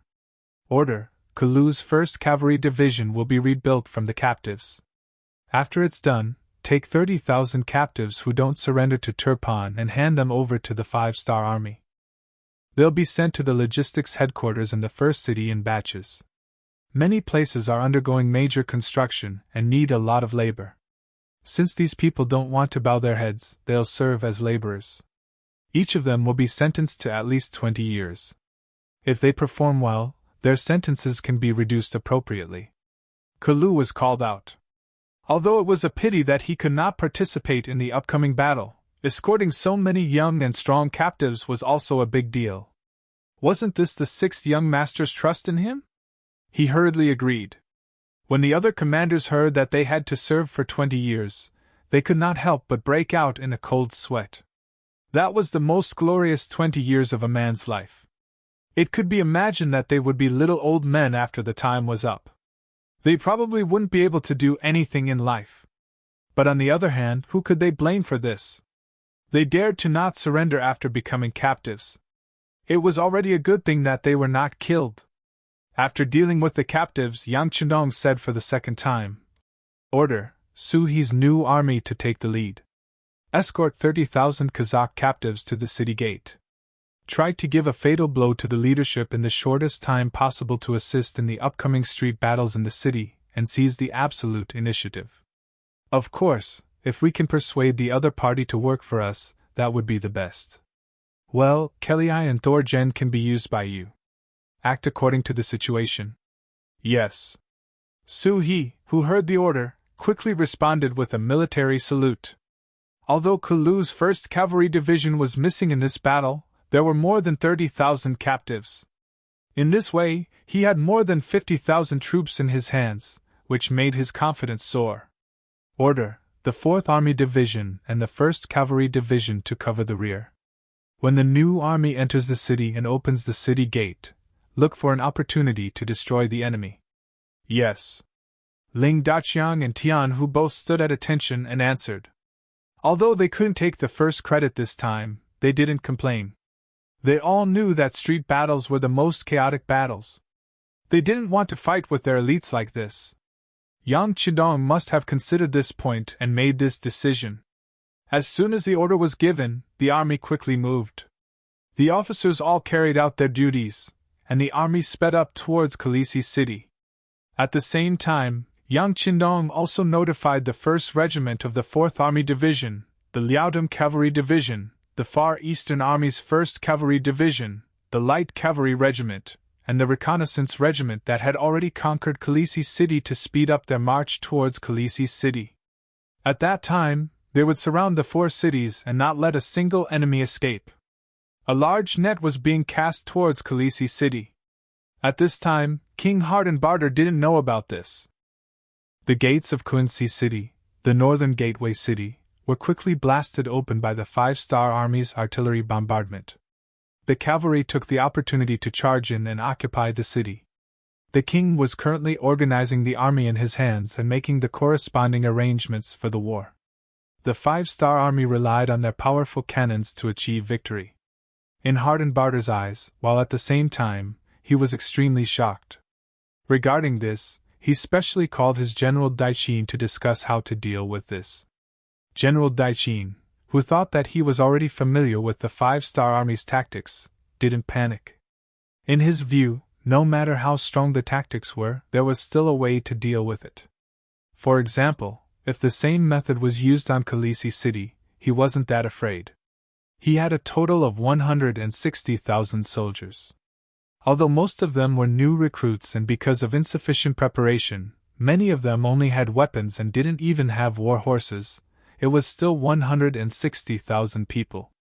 With such a number of soldiers, even if the Five-Star Army broke open the city gates, it would still be very difficult for them to enter the city. At that time, they only needed to send the soldiers to the streets to block them. With the geographical advantage, it wasn't impossible for them to fight.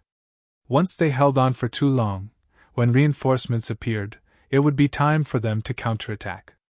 In General Daichin's eyes, the Five-Star Army wasn't without weaknesses. For example, the lack of manpower was a very important disadvantage. Not to mention 1 versus 1, even 2 versus 1, he believed that in the end, the Five-Star Army would be the one who couldn't hold on. He didn't want to win.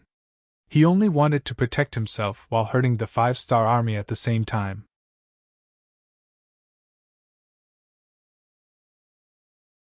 Chapter 1299. On this point, King Hardenbarter had the same view. The Five-Star Army, who had a huge appetite, would definitely not lose too many soldiers in Forklift. As long as he could hold on, the Five-Star Army would retreat without attacking. Very good, General Daichin, I will hand these 160,000 soldiers over to me. You will be in charge of the arrangements in the city in order to deplete the strength of the Five-Star Army to the greatest extent. Yes, I will not disappoint my king. Daichin cupped his fists and said. He had suffered too many defeats recently, and it was rare for the king to trust him so much. It was time for him to display his strength and let others know that his title as the #1 general of Turpan was not just for show. In reality, Daichin had some ability, otherwise he wouldn't have been so highly regarded by Hardenbarter. Unfortunately, his opponent was the Five-Star Army. Facing such a huge force, it wasn't possible to rely on a single person to turn the situation around. Daichin tried his best to arrange for troops to be stationed in the important areas of the city. He only placed a small amount of troops at the city gates. He was a person who knew when to advance and when to retreat. He knew that the city walls of Forklift would not be able to stop the bombardment of the Five-Star Army. At this time, Forklift City was in chaos. Many soldiers used the excuse of defending the important areas to seize the properties and ancestral homes of many rich people. As a result, the commoners complained and many people had no homes to return to. This was war, and the ones who suffered the most were the commoners at the bottom. Prices rose, safety was not guaranteed, and they lost their jobs. Their goal in life changed from how to live well to how to survive. It was truly a tragedy. Among the many properties that were taken over, 20 to 30 Turfan soldiers rushed into an unassuming silk shop. They used this place as an important reason to force the people here to leave, not allowing them to take any of their belongings. The sudden influx of so many Turfan soldiers holding short knives and spears caused a light to flash in the eyes of the guards in the shop. Their right hand habitually reached for their waist. They all had knives and could fight with the incoming soldiers. Everyone stop, calm down. A woman in a lavender dress with a white veil over her face walked out, escorted by a few maids. She softly stopped the guards from moving, before taking small steps forward to welcome the Turpan soldiers who had barged into the manor. Gentlemen, you are... Her voice was as clear and crisp as an oriole's, and it sounded very pleasant to the ears. This voice attracted the attention of all the Turkmen soldiers. One of the captains at the front had a primitive desire for beauty in his eyes as he strode forward to welcome the newcomer. As he walked, he said, "Oh, there's a beauty here. Ha ha ha, come, let this lord take a look at your charming little face." As he spoke, he had already arrived in front of the woman.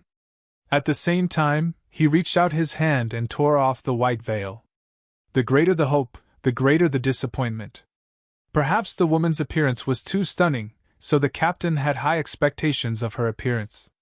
However, when the white veil was torn off, a face full of black spots appeared before him, causing him to stop in his tracks.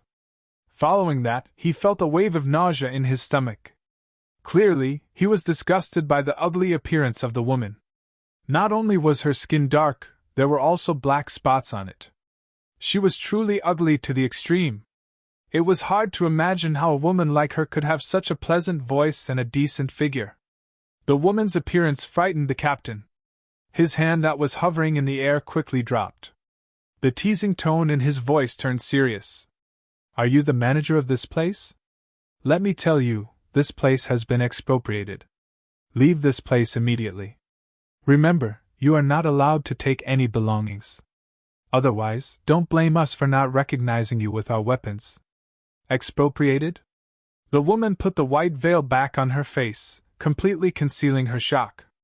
After she regained her composure, she nodded and said, "So that's how it is. Then we are only bringing some clothes to change into. Is that okay? You also know that we women always like to be beautiful." As the woman spoke, a piece of silver appeared in her sleeve and handed it to the captain. When he heard the woman say that she liked to be beautiful, the captain wanted to vomit. If it wasn't for the sake of the silver, he was afraid that he would have already flung her away. But since he had received the benefits, he had to do something. "Okay, hurry up. You can only pack some clothes. You are not allowed to take anything valuable." "Okay, we will listen to you."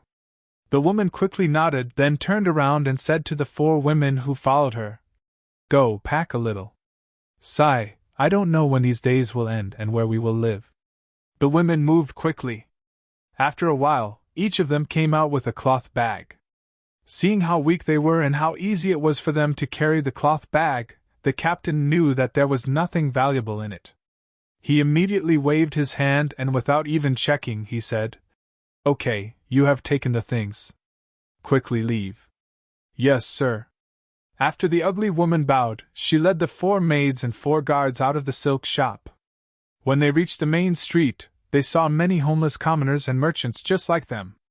Among them, there was no lack of people who were crying and wailing. The homes they relied on for survival had been occupied, and their wealth had been plundered clean. There were even some who had slightly beautiful women in their homes who had been snatched away. If there was any resistance, those soldiers would brandish their swords and kill them mercilessly. The various scenes that happened made the commoners feel as if the sky was falling and the earth was sinking. At this moment, other than crying loudly on the streets outside their homes, they seemed to be unable to do anything else. "Sister Nyen, it seems like they didn't come for us. We were just caught in the crossfire." After coming out and seeing what was happening outside, one of the maids said in a low voice. The so-called Sister Nyen was the ugly woman wearing a white veil. Her full name was Sun Nyen. Of course, the so-called silk shop and the face that made people not want to see it a second time were all a disguise. She was still very beautiful. After all, to be selected by the CIA and become a team leader, she had to pass the test in terms of beauty first. Yes, these Turpan soldiers have all gone crazy. How can the city not be in chaos when they treat the people like this? How can the country not be destroyed? Sister Nyen shook her head. Then she asked in a low voice, "Did you bring everything out?" "We brought everything out. We took apart the radio and held it in our hands. It was a close call just now. If they really wanted to search the package, I'm afraid we would have to fight." The guard who was asked was also a member of the CIA. He said with lingering fear, "It's good that you brought it out." Sister Nyen nodded. If they really had to fight to the death just now, she wouldn't have been worried. The 8 of them had all undergone professional training. Under a sudden attack, 20 to 30 ordinary Turpan soldiers wouldn't be a match for them. However, that would easily expose their identities. Since they were out, of course they couldn't go back. After thinking for a moment, she said, "Let's go to the fourth safe house. Then report this matter and wait for orders." The so-called fourth safe house was a residence of the rich and powerful in the city. Normally, they wouldn't go there because the security there was tight, and it was inconvenient to move around. However, it was the only place where they wouldn't be harassed. It was the safest place. Sister Nian brought the 8 people to the fourth safe house. The radio was quickly set up. Then, they contacted their superiors and received new orders. Seeing this order that had to be completed, Sun Nian was a little shocked. This mission wasn't easy to complete. Even if they wanted to complete it, they would lose a lot of people. However, when she saw that it was the 6th young master's order, she didn't hesitate at all. Even if it was Yang Chendong's order, so what if all of them were to be sacrificed? "Go and inform all the team members in the city to come here for a meeting. There's an important mission," Sun Nian said to her subordinates in an excited voice. The city was in chaos. Cries and screams could be heard everywhere. However, the people in power in Turpan didn't care about this at all. Compared to the suffering of the people, they cared more about their own safety. Especially when they found out that the main force of the 5-star army had arrived at the North Gate, and could attack at any time, many of the officials couldn't sit still. They didn't know if they could defend the city this time. Could they stop the 5-star army? Just when everyone was worried, a piece of good news came into the city. The 100,000 Kazakh cavalry reinforcements had arrived outside the city. They had already appeared at the south gate. It was said that the General Daichin had already brought people to welcome them. Aya, the heavens bless us! After finding out that there were 100,000 reinforcements, many of the Turpan officials in the city were very happy. In their view, with the help of these 100,000 cavalrymen, they would have more confidence in defending Forikai's city. At this moment, outside the south city, General Daichin was thinking the same thing. When he learned that the Kazakh cavalry had arrived outside the city, he immediately reported the news to the king. If it wasn't for the chaos in the city, the king of Hadenbar would have personally come out to greet them. General Daichin came to Kelei with a face full of joy. He stretched out his arms and gave Kelei a warm hug. To him, the appearance of the 100,000 Kazakh cavalry was like a ray of light in the dark night. It was the hope that they could persevere.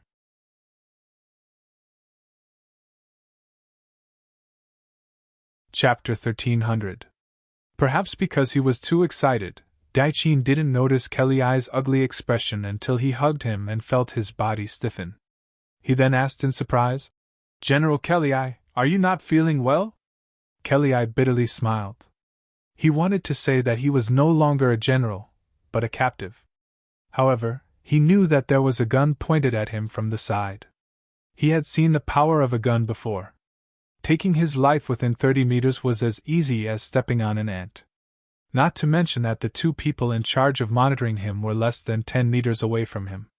He definitely didn't dare to gamble and didn't want to die. If he didn't want to die, then he had to follow the 5-star army's request. Kelei could only bitterly say, "General Daichin, I don't know if it's convenient, but I have something to say to you." It was this sentence that made Daichin, who had a trace of doubt, let down his guard. He thought that Kelei had something that he couldn't say, which was why his expression wasn't good.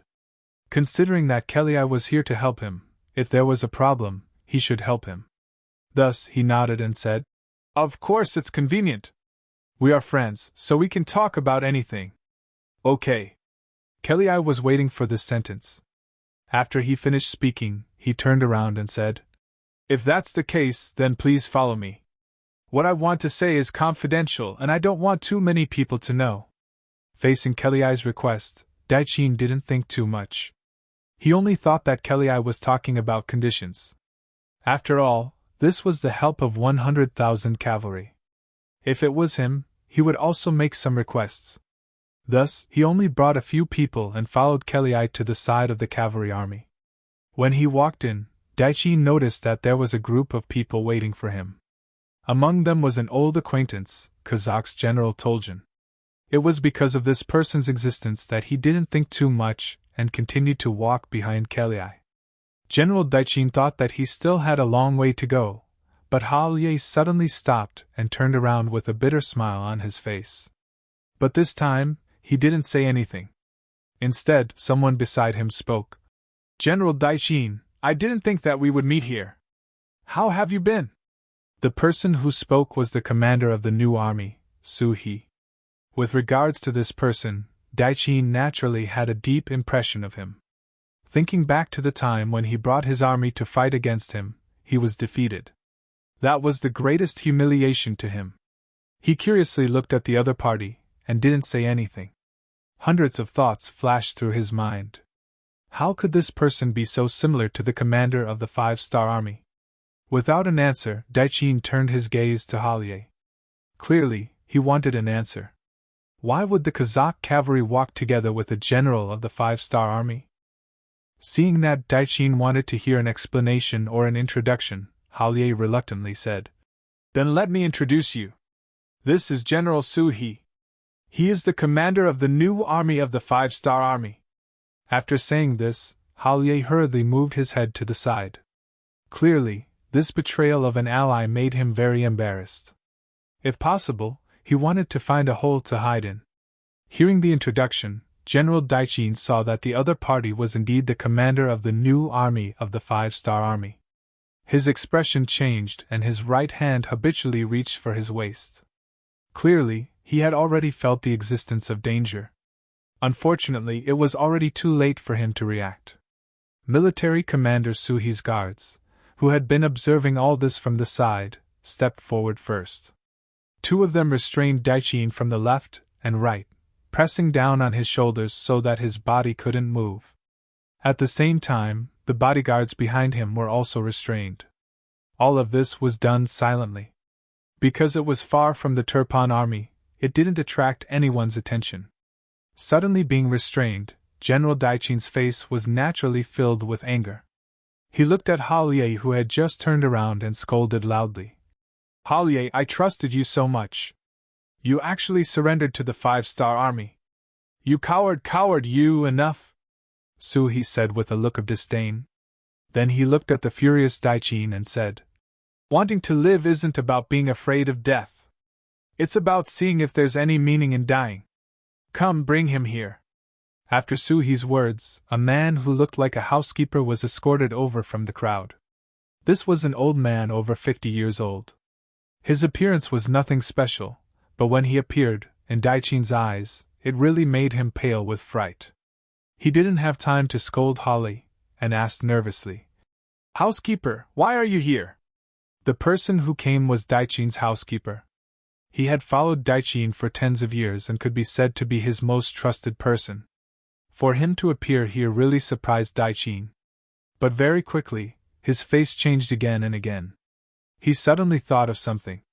As expected, after seeing Daichin, the old housekeeper cried painfully and said, Master, Madam, young general and the ladies were all captured by them.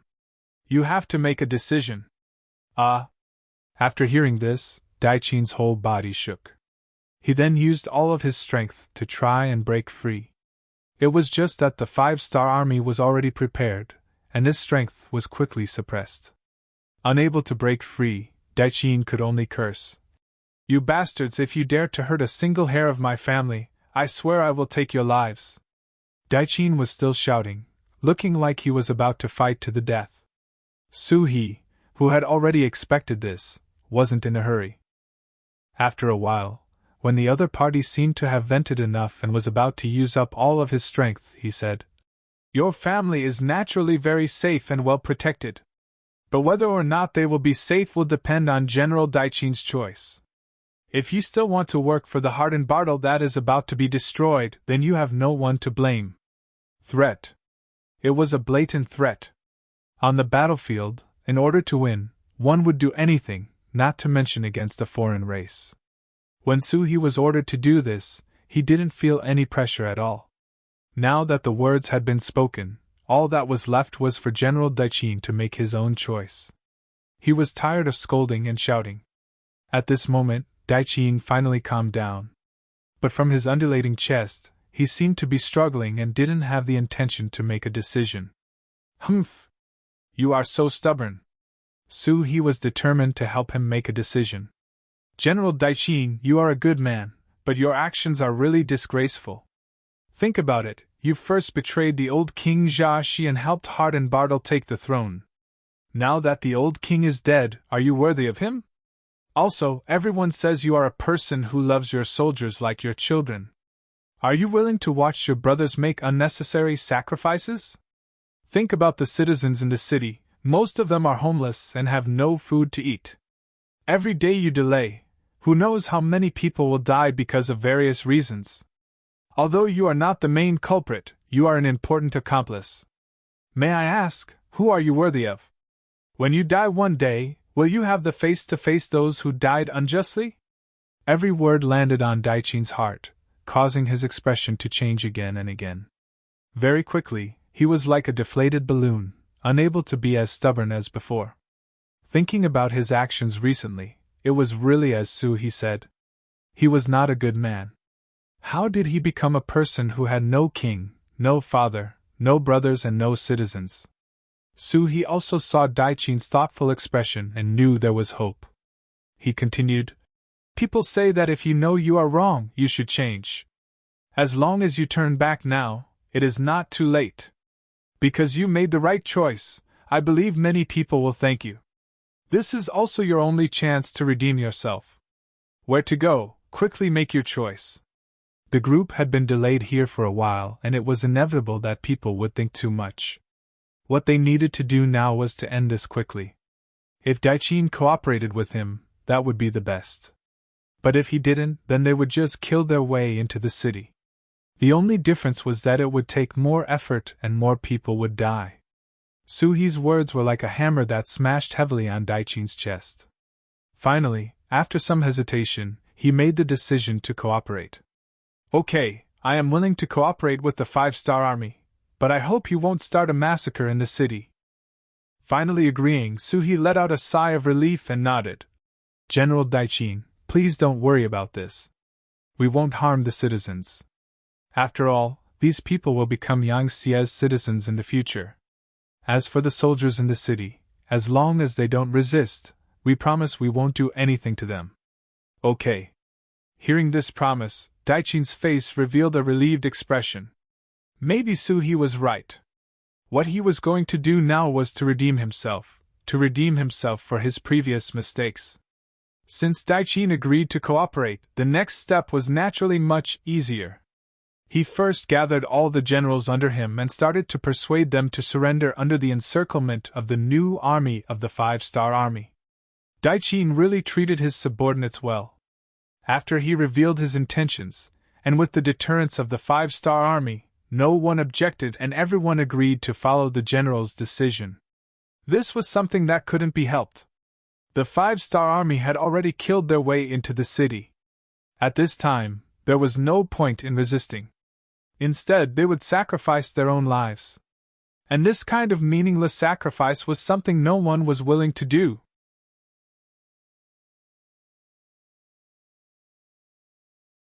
Chapter 1301.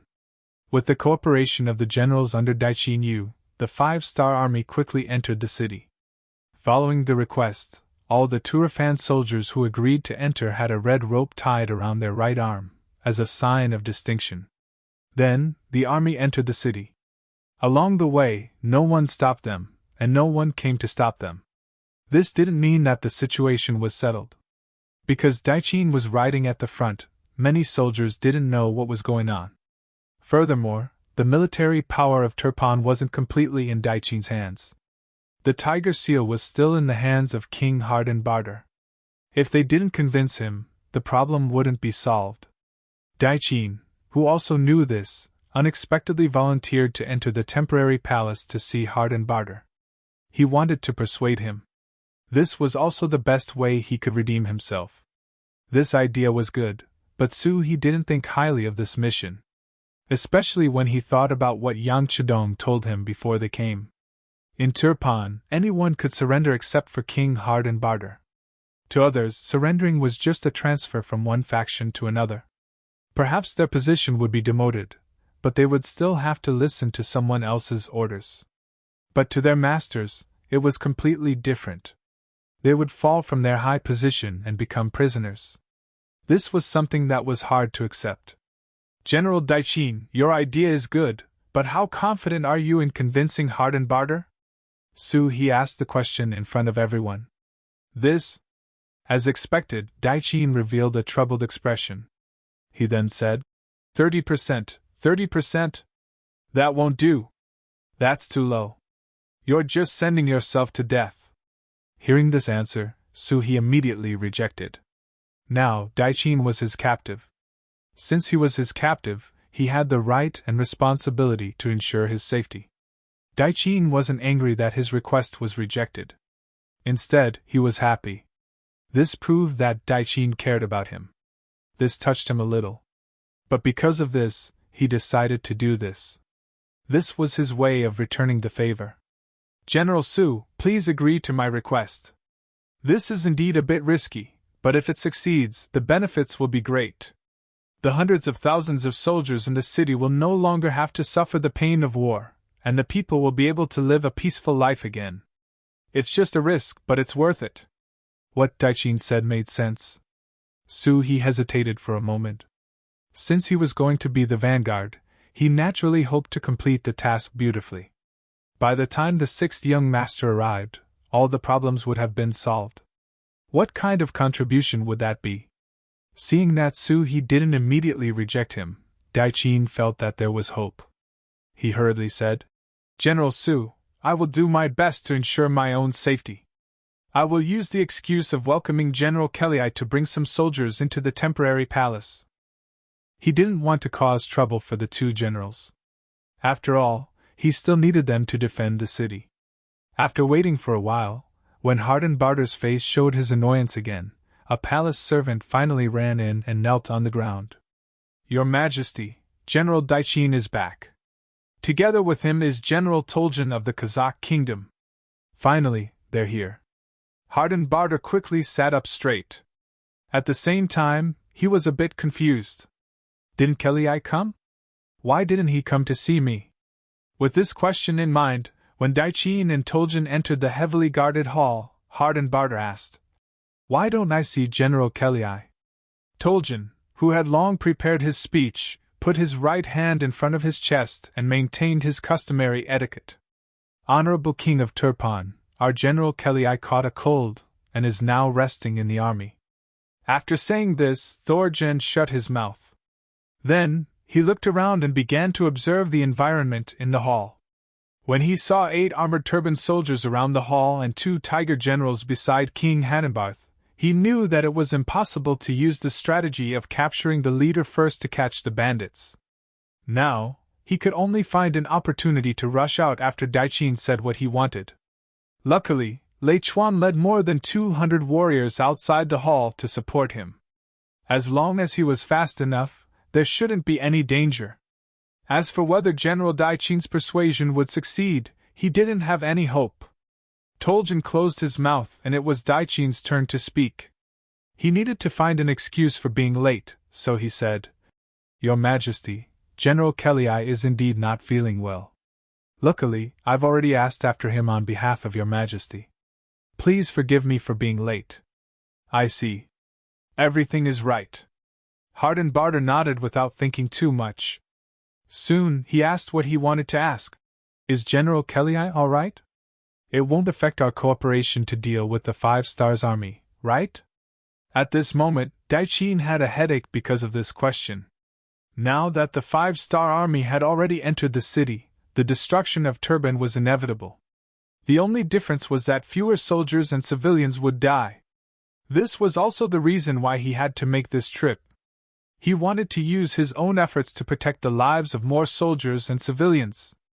Thinking that because of his actions, he might be able to save a lot of people.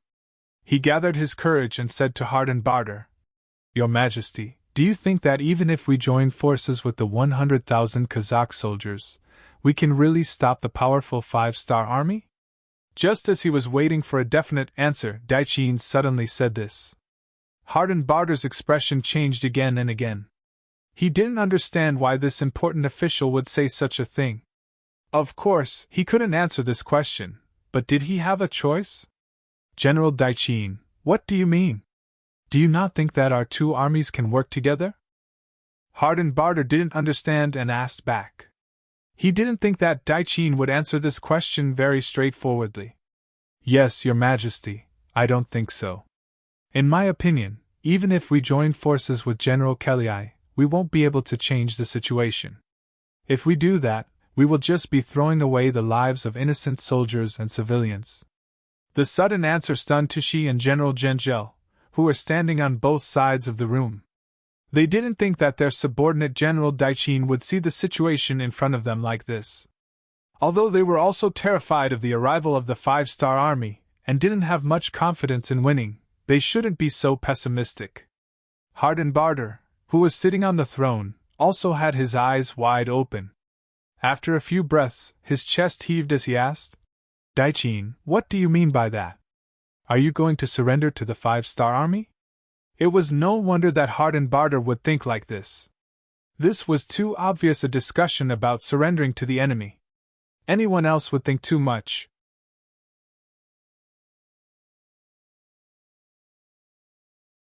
Chapter 1302. Of course, Hardenbarter didn't doubt Daichin's loyalty. After all, during this period of time, this person had been supporting him. If this person had already surrendered to the 5-star army, the situation would have been much worse. Hardenbarter didn't doubt Daichin, he just said this out of anger. But after he said this, what he didn't expect was that Daichin actually admitted to it. He first nodded and then said with a very certain tone, Yes, Your Majesty, your servant has already surrendered to the 5-star army. Now, the 5-star army has already disguised themselves as the Kazakh army and entered the city. This time, your servant came to persuade Your Majesty to surrender. Please don't fight for the sake of the soldiers and the people. Otherwise, you will only lose more miserably and even lose your life. As if he was afraid that Hardenbarter wouldn't give him a chance to speak, Daichin spoke very quickly and clearly. He could guarantee that he would say everything he wanted to say in a very short period of time. Hardenbarter could also hear it very clearly. This was also a test for people. And with every sentence that Daichin said, Hardenbarter's face became more and more ugly. When Daichin finished speaking, his face was already as gloomy as water. His murderous eyes stared at Daichin again and again as if he wanted to get to know this person again. Then, he suddenly roared, Innocent? How can there be innocent people in a war? Since they are the generals and citizens of Turkmenistan, they should protect this country with this king. If this king is no longer here, there is no need for them to continue living. You, on the other hand, have been put in an important position by this king, but now you are actually helping others. How disappointing! After saying this, Hardenbarter suddenly raised his right hand and pointed at Daichin. You are a person without a king or father. Come, take down this cowardly person for this king. Yes. The 8 palace guards standing on the left and right of the palace immediately responded and rushed towards where Daichin was standing. Just as they started to move, a short wooden table flew over and blocked the path of the imperial bodyguards. Naturally, it was Thorgen who did it. He had been observing the environment in the hall and was prepared to make a move at any time. Just as the guards agreed, he stared at the small wooden table that was originally prepared for Kelly. He reached out with both hands, picked it up, and threw it out with force. Taking advantage of the flying wooden table, Thorgen grabbed Daichin's hand and quickly retreated until he reached the main door of the palace and kicked it open. 2 silhouettes also quickly rushed out. Catch them, we can't let them escape. Seeing that Daichin and the other person were about to escape, Hardenbarter's eyes turned red as if they were spitting fire. Under his shouts, the 8 palace guards rushed out together. At this moment, Lei Chuan, who was in charge of receiving them from outside the palace, was also prepared. The moment he saw Daichin and the other person rush out, he pulled out his sword and slashed towards the palace guard closest to him, who was completely defenseless. As Lei Chuandang made his move, it was like a signal. The dozens of warriors behind him all pulled out their swords and rushed towards different targets. In an instant, blood splashed everywhere, and the palace became a mess. "Let's go." Thorjen quickly pulled Daiqin back to Lei Chuaneng's side and took a sword from him, holding it horizontally in front of him as he yelled. Lei Chuaneng didn't need Thorjen to say anything to know that they couldn't stay here any longer. Because in his vision, there were already countless guards rushing towards them. He slashed forward with his sword and pushed back a palace guard. At the same time, he shouted to all his subordinates, "Retreat! Kill a path of blood! Kill!" The dozens of warriors said in unison. Then, they turned around and retreated according to the path they came from. At this moment, not only in the courtyard, but also at the 3 gates of the palace, it was already a mess. Along the way, Lei Chuaneng's group had more than 100 brothers at the gates of the top 3 academies. There were exactly 60 people at each intersection.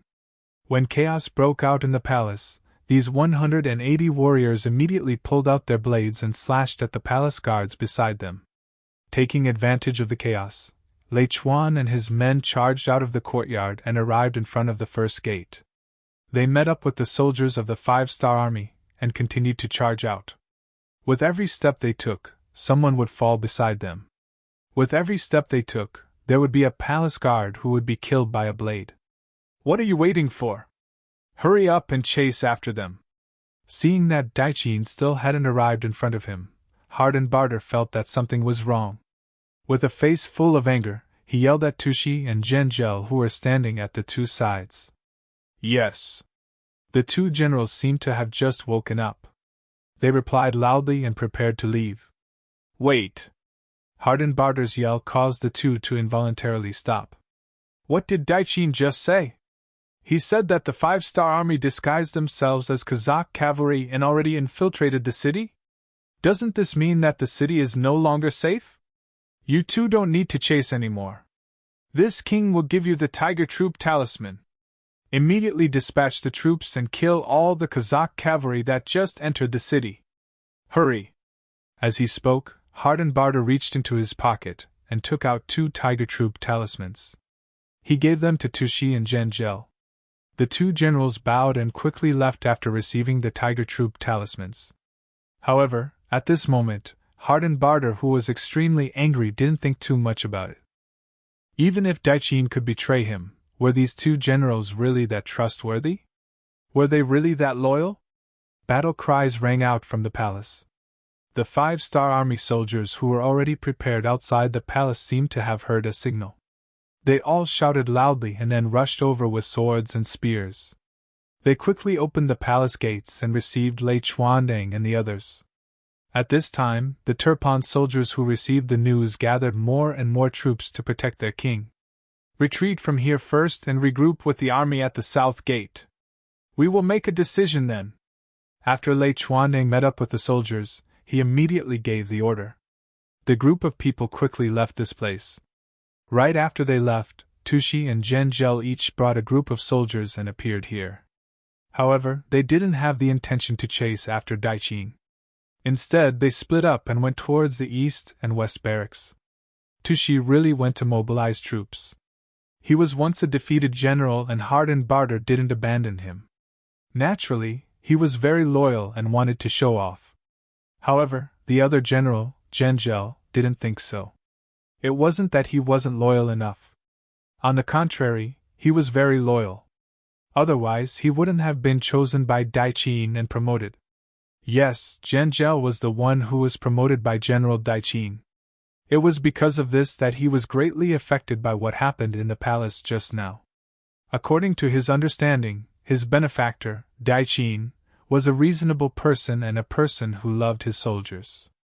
Since even he thought that he would lose this battle, he had no choice but to think about the future.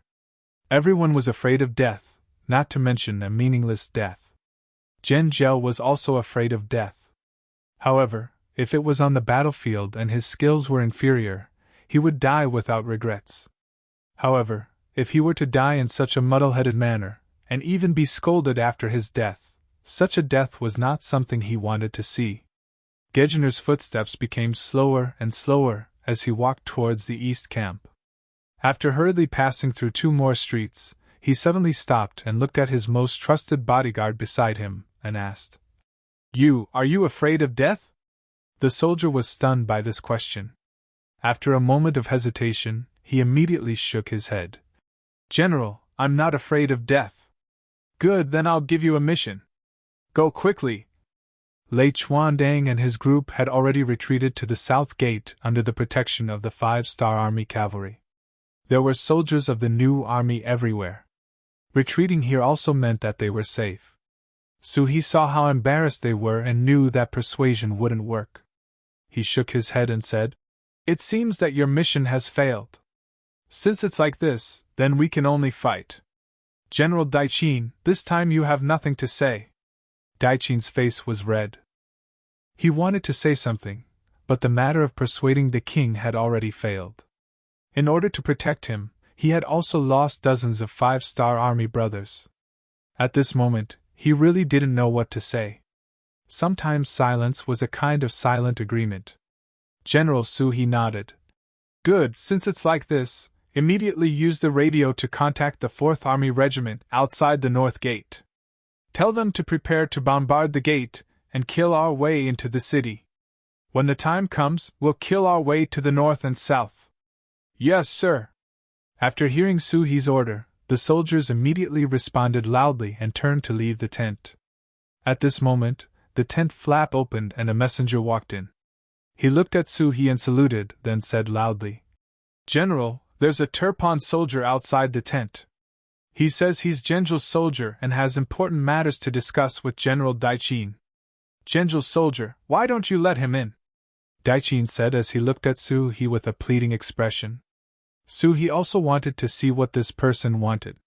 He nodded and said, Okay, let him in. Soon, under the guidance of the messenger, a soldier wearing a Turpan uniform walked into the tent. He first looked around and after seeing General Daiqin, he knelt down and said, General, our general invites you to his camp.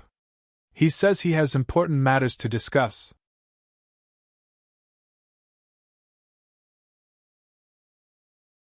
Chapter 1303.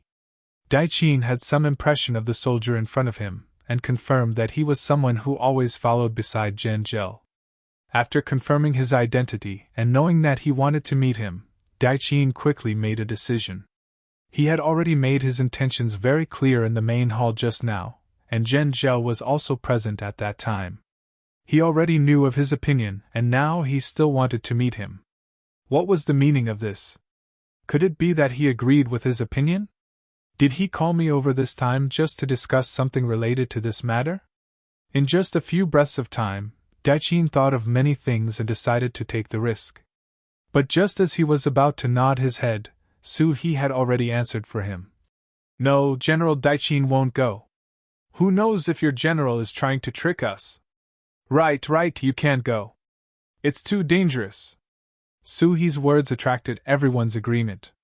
This wasn't to say that everyone was trying to curry favor with him because of his high position, but this was what everyone truly thought. No! I should go. Just when everyone was disagreeing, Daiqin opened his mouth with a determined look on his face. As if he was afraid that others would misunderstand or disagree, Daiqin explained. This General Genjil is different from the others. He was personally promoted by me and I know his personality well. He definitely wouldn't do something despicable like lying to others. I think he wants to join us and called me over to discuss something important. Now that I'm no longer around, the military authority of the East and West armies will definitely be given to these people. This is an army of tens of thousands. In order for these people to join the 5-star army, I think this risk is worth taking. Daiqin looked at Su He as he spoke, his expression unwavering. Since he had already decided to stop the war and give more soldiers and civilians a way out, then he had to finish the good deed. Even if he had to die, he wouldn't hesitate. Since he had already taken the risk, Su He originally didn't want to agree. After all, Daiqin was still of great use. There were 300,000 civilians and 100,000 soldiers in Furakashi City. It was impossible to kill them all. In the end, to pacify these people, the local general had to do the work. No matter if it was in terms of experience or influence, Daichin was the best choice to settle these problems. Once something happened to him, a lot of things would be difficult to do. This was also why Yang Qindong ordered the CIA to spend a lot of effort to control Daichin's family. From the looks of it, the effect was excellent. Not only was this person worried about the safety of his family, but he was also worried about the safety of the soldiers and civilians in the city. That was why he agreed to work for him. At this time, if something were to happen, wouldn't all their previous work be for nothing? At the same time, Suhi knew that Daichin's words made sense. If Zhenjiao really wanted to surrender, it would be a pity to give up this opportunity. This meant that not only would they not have the cooperation of tens of thousands of soldiers, they would also have to face tens of thousands more enemies. The difference between the two was too great. Suhi was a bit hesitant, but Daichin said firmly, "Commander Su, please give me a chance. Based on my understanding of Zhenjiao, even if he doesn't choose to surrender, he won't threaten my safety. Please believe me." "Then okay. Tell everyone to leave. I have something to tell you in private." Suhi finally agreed. Even if she agreed, if Zhenjiao also chose to surrender, she would have to give him some benefits and guarantees. This kind of thing was not suitable to be discussed in public. Instead, it needed to be discussed in private. After about 15 minutes, Daichin walked out of the tent and left with the soldier. When he left, he only brought 4 bodyguards with him to protect his own safety. Because if the opponent had any bad intentions, it would be useless no matter how many soldiers he brought. "Commander, what should we do?" Seeing Daichin leave, Lei Chuandang and the rest came to Suhi to ask for instructions. "Let's wait for a while." "Oh right, immediately send a message to the 1st Regiment of the 4th Division to not fire the cannons on the city gate. Wait for our news." Suhi decided to believe in Daichin this time. Maybe he would bring back some good news. Even if things didn't work out, they had already entered the city and couldn't be kicked out. At most, they would just kill a few people. After Daichin followed the soldier to the east camp, he saw Zhenjiao waiting for him at the entrance.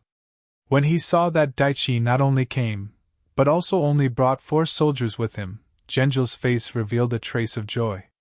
When they came in front of him, he took the initiative to bow. "Subordinate greets General." From Zhenjiao's greeting, one could see his attitude. To this, Daichin also said emotionally, "General, please rise." "Thank you, General." Zhenjiao immediately stood up and said sincerely, "General, please come into the tent for a chat." "Okay, lead the way." Daichin's body had already relaxed. If it was a blessing, it wouldn't be a disaster. If it was a disaster, it couldn't be avoided. Very quickly, the 2 of them entered the tent. When there were only the 2 of them in the tent, Zhenjiao knelt on the ground. "General, I didn't think that you would really come, and only bring 4 soldiers with you. Your trust in me makes me feel ashamed and touched. Quickly get up. Speaking of which, I was the one who promoted you. I think I know you well. Speak, this time you brought me here, do you have something to say?" At this moment, Daichin had already made up his mind. If the other party really wanted to harm him, there was no need for him to kneel now. Daichin went straight to the point. Zhenjiao, who got up, didn't say anything. It was obvious that he was still thinking about how to start. After waiting for a while, Zhenjiao still didn't speak. Daichin knew that he had to say something to increase the stakes. He said, "Okay, if you have something to say, then say it quickly. To be honest, the 5-star army didn't agree to you coming here. If you don't go back for a long time, I'm afraid that something will happen. At that time, it will be very bad for you." Zhenjiao, who was still hesitating, didn't dare to hesitate anymore. He opened his mouth and said, "General, did the 5-star army really enter the city?" Finally, they came to the main topic. Daichin didn't hide anything and said, "That's right. They destroyed the 100,000 Kazakh cavalry and disguised themselves as them to enter the city. Now, they have already taken over the south gate. We can't beat them away." "What? The 100,000 Kazakh army was defeated?" It was the first time he heard this news. After hearing it, Genjil's face changed.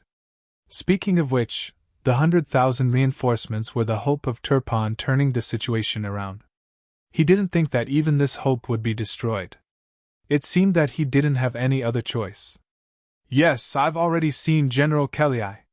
Think about it, even he has become a captive of the 5-star army.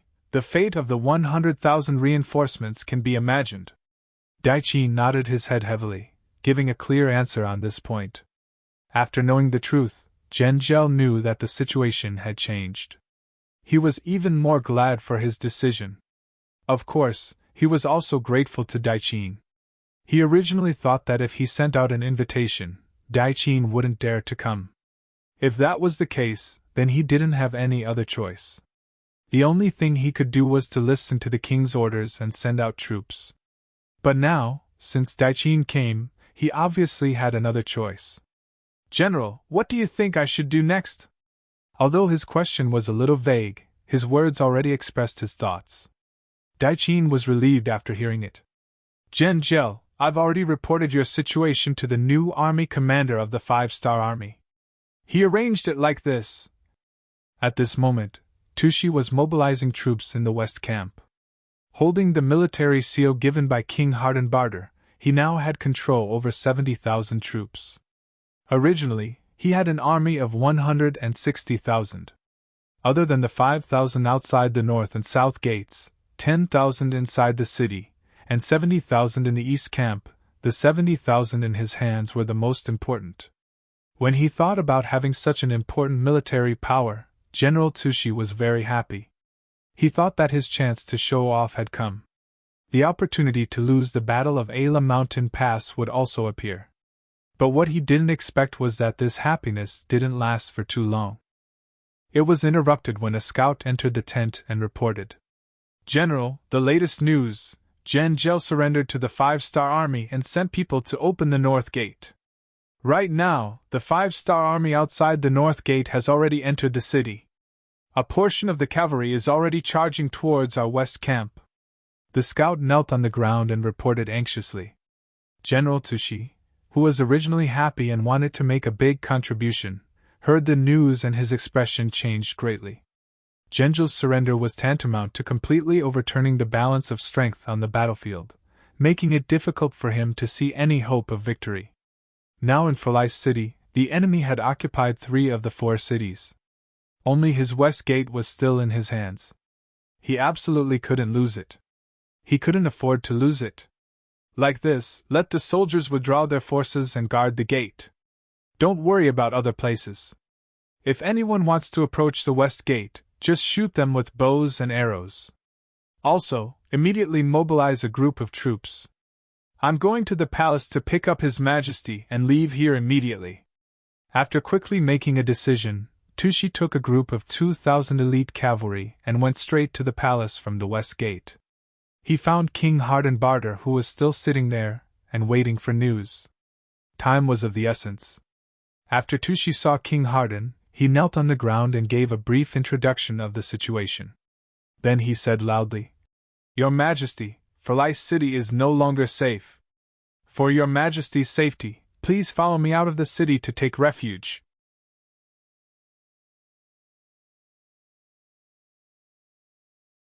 Chapter 1304. Genjil had also rebelled. This result struck Hardenbarter like a bolt of lightning. His face was as black as the bottom of a pot. The feeling of being betrayed by his friends and family made him feel like a ball of fire was burning in his heart, and he wanted to vent it. Damn it, they all deserve to die. This king has treated them well. Why did they betray me? General Tushi, why do you think this happened? Hardenbarter, who seemed to be a little neurotic, shouted for a long time. If it was any other time, in the face of the king's anger, Tushi could only kneel at the side and endure. But now, time waits for no one. He could tolerate the king's actions, but his enemies wouldn't. If he waited any longer, once the encirclement was completed, it would be impossible for him to escape. Tushi, who was kneeling on the ground, gritted his teeth and finally did something that shouldn't be done by a subject, but it was the most appropriate action. Come, lift His Majesty up and invite His Majesty out of the palace. This order made the cavalrymen who came with Tushi look at each other. They didn't dare to make any excessive moves in front of the crazy king. Instead, the palace guards approved of this order. They quickly rushed forward and lifted Hardenbarter up and rushed out of the palace. Leaving with them were the concubines of the imperial harem, as well as several young princes and princesses. Half an hour after Tushi left, Commander Su led a large number of cavalrymen to the temporary palace. But at this time, the palace was empty and the king was nowhere to be seen. After a careful search, other than some palace maids who were kneeling and trembling in fear, there wasn't a single member of the royal family. General Daichin shook his head regretfully. It seems that His Majesty has left first. Left? He shook his head and said in a very certain tone. They can't run away. Come, immediately interrogate these palace maids and ask them who took Hardenbarter away. Faced with the fierce-looking, burly, and murderous new Third Army cavalry, the palace maids naturally answered all the questions. Soon, they told the story of Tushi's appearance here and taking the king away. This was within Suhi's expectations. When he heard that the king left, but because he left in a hurry, he left all his belongings in the palace. He called the commander of the 2nd Cavalry Division, Bai Kai, and told him to send a large number of troops to guard the palace. He also reported this matter to Yang Chendong outside the city. Then he said to the commander of the 3rd Cavalry Division, Lei Chuandang, immediately lead the army to attack the west gate. It's best if we can capture Hardenbarter, but if we can't, we have to drive them out of the city. When they get out of the city, there will naturally be people to stop them. In this way, Chang Bo of the 4th Cavalry Division attacked from the south gate, Lei Chuandang attacked from the palace to the west gate, Zhenger's surrendered troops attacked from the east gate, and the 1st Regiment of the 4th Cavalry Division and the Far Eastern Army Cavalry Division attacked from the north gate. At this point, apart from the west gate, most of the city was occupied by the 5-star army. At the west gate, Tushi forcefully took Hardenbarter back to the barracks. At this time, the young king's emotions had also gradually calmed down. Although he still had some doubts in his heart, now was not the time to think about these things. What he had to do next was the most important thing. General Tushi, what do you plan to do next? After gradually calming down, Hardenbarter looked at Tushi, who was the last important official by his side, and asked with a hopeful expression. Your Majesty, I have 2 suggestions. The first is to stay in the city and use Your Majesty's name to fuse with the army to resist. We should strive to regain the command of the city and drive the 5-star army out of the city. However, this is not easy to accomplish. The second is to immediately leave the city. Where there is life, there is hope. As long as Your Majesty is still here, you can shake your arm at any time and rebuild the mountains and rivers. As for where we should go, Your Majesty, please make the final decision. Tushi cupped his fist and said carefully. The first suggestion was definitely a good one. Once the 5-star army was chased out of the city, it would be equivalent to resolving a crisis. With the 300,000 citizens in the city, perhaps they would be able to use them to form an army with a decent number of soldiers. However, it was obvious that with Daichin and Zhengel's betrayal, and the 5-star army's cavalry entering the city, it would be quite difficult to do this. If they did not do it well, they would be trapped here. And from the looks of it, this possibility was very high. Although the second suggestion was to give up a large number of civilians and even soldiers, if they wanted to break out, they couldn't bring too many soldiers. Firstly, they needed to leave people to guard the west gate. Secondly, if they had too many people, they would be a big target. The chances of them being discovered and caught would also be very high. In this way, it was equivalent to giving up too many things, which made one's heart ache. However, by doing this, they would be able to stay away from danger, and the chances of them rising would also be very high. After a moment of hesitation, Hardenbarter was worthy of being an ambitious king. He quickly made the decision to leave the city like a gecko cutting off its tail. Let's leave the city. Just like the general said, where there is life, there is hope. How about this? You go and make the arrangements. We don't need to bring too many cavalrymen. Only 5,000 elite cavalrymen will be enough. Chapter 1305. Beta Persei couldn't help but say to Yang Chendong, "Young master, we only have 2,000 cavalry. You can't get involved so easily." "Why? Don't you have confidence in the combat effectiveness of the black cavalry?" Yang Chendong looked sideways at Beta Persei. When he said this, he did not avoid it at all. Instead, his tone was a little heavier so that the black cavalry around him could hear it very clearly. At that moment, after the voice was heard, the black cavalry stared at Beta Persei with an unfriendly look. As Yang Chendong's personal guards, the black cavalry was an extremely arrogant existence. How could such an army tolerate being looked down upon and looked down upon by others? Even if the person who said this was Beta Persei, it still made them very angry. Being stared at like this made Yang Er feel like he was being cut by 1,000 blades. He bitterly smiled and said, "Young master, I don't dare to have such thoughts. I just think that for safety reasons, we can transfer some cavalry to complete this mission with us. For example, the 5th Regiment of the 1st Cavalry Division that hasn't entered the city yet. After all, one more person means one more force." With such an explanation, the murderous gazes became less fierce. Beta Persei could not help but wipe the cold sweat off his forehead. Just now, the momentum and pressure were so great that he almost couldn't bear it. Yang Chendong naturally understood Beta Persei and knew that this was also for his own safety. He thought that only transferring the 5th Regiment would not affect the overall situation and would not have any impact on cleaning up the city, so he nodded and agreed. "Well, go and arrange for Wan Shan to report. Black Cavalry, let's go! Let's go!" The Black Cavalry shouted excitedly. After all, there was going to be a war soon, and those were all military merits. How could they not be excited? Just like that, when Harden Barter sent out 3 feints to help him escape, Yang Chendong also arranged for 3 cavalry regiments to pursue. As for whether they could catch up or not, that would depend on luck. In the end, it was clear that Harden Barter's luck was not good. After receiving the order, the scouting group, the light cavalry group, and the 5th World Cavalry Regiment found the 3 faint armies outside the west side of the city, a total of 6,000 cavalry.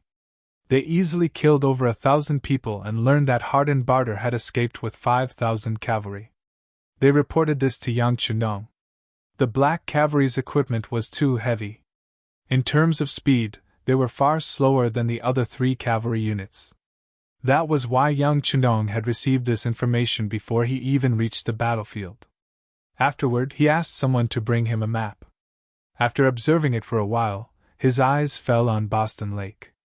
In his opinion, if he was Harden Barter, he would definitely choose to go around the lake. This was the best route. "Come on, change direction. Don't go to the west gate, go to the lake.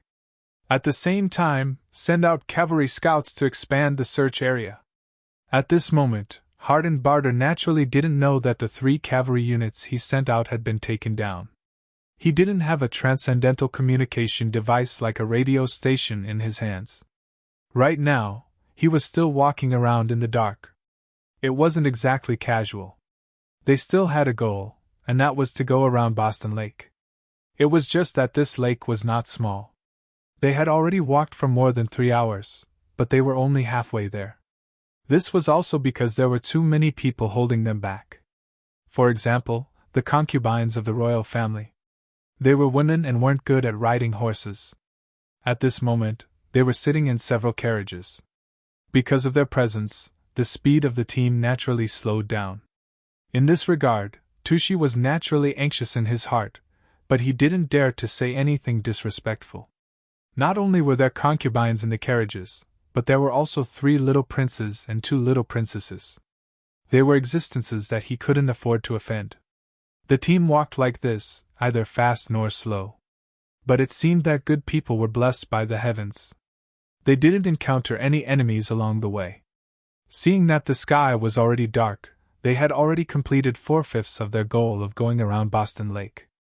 It seemed that victory was in front of them. "General Tushi, it's getting late. Should we find a place to rest?" After all, we have been on the road for more than half a day. Everyone is a little tired. Hardenbarter, who insisted on riding on the horse and didn't sit in the carriage, asked with a face full of sweat. After all, he was a king. Staying in the palace every day and neglecting his training, he suddenly rushed for a few hours. Now, he could only feel a tearing pain in the muscles of his legs. If it was not for the face of the king, he would have crawled into the carriage to enjoy the massage and care of the concubines. Naturally, Tushi had already seen Hardenbarter's performance on the horse. He had thought more than once about whether he should remind the king to get into the carriage to rest. However, considering that this might embarrass the king, it would not look good on his face, so he endured it. Now that he heard the king's words, he knew that the other party really couldn't endure it anymore. Considering that they didn't see the cavalry of the 5-star army chasing after them, there shouldn't be any problems. Tushi nodded and agreed. Okay, then we will stop and rest. Your Majesty, you also know that we haven't completely escaped to a safe place yet. Hardenbarter just wanted to rest. As for when they would set off, he didn't care. This was because he had already made up his mind. This time, he wouldn't come out of the carriage. He nodded and said, Okay, I will listen to the general. Just like this, before they completely escaped from the dangerous area, the group stopped. This action also destroyed Hardenbarter's last hope and possibility of escaping. At this moment, Yang Chinong's 2,000 black cavalry were walking in a valley 30 li away. The cavalry outpost he sent was less than 10 li away from Hardenbarter. Even if that was the case, it would be extremely difficult to discover the other party in the pitch-black night. However, as the ruler of a country, Hardenbarter was not used to eating dry food and insisted on making a fire to eat hot food. As a result, the bonfire was dazzling and bright in the dark night. It was because of the fire that the outpost of the black cavalry discovered them. They quickly sent someone to report to the main force behind. There's a bonfire and a carriage?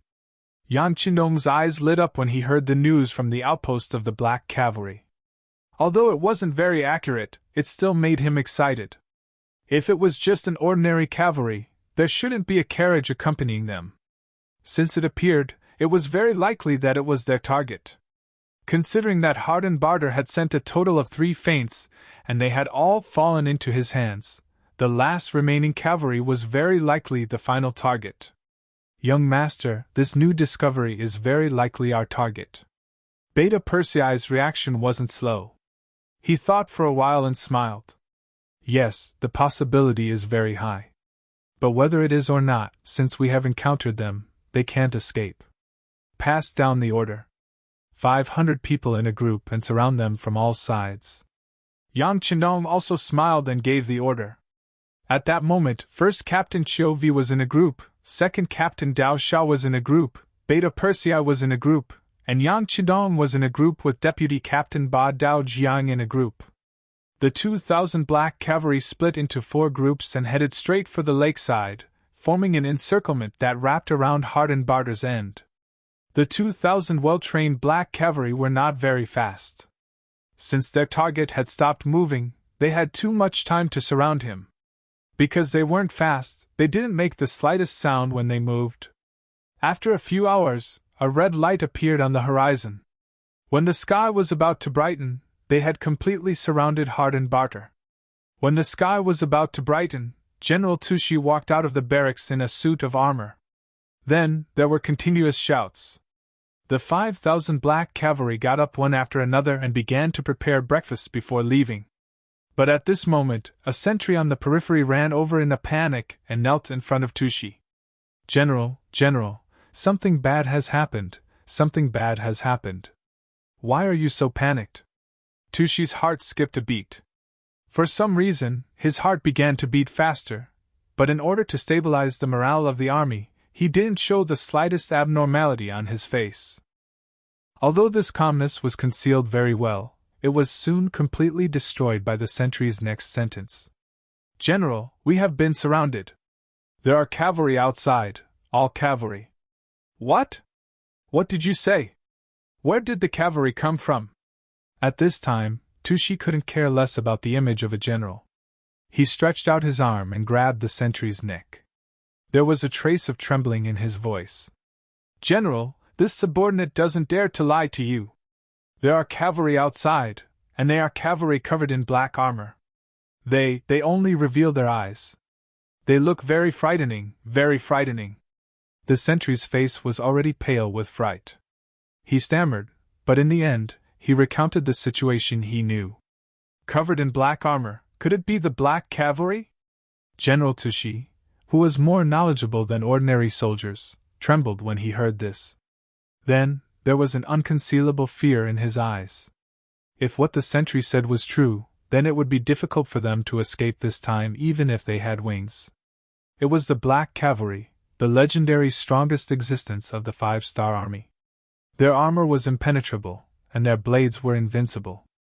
Every target targeted by them would be like being targeted by a pack of wolves. In the end, they would be torn apart without leaving behind any residue. When he thought of these terrifying consequences, although the weather was still very cold at dawn, Tushi's body was already covered in layers of hot sweat. Moreover, the sweat involuntarily dripped down from his forehead.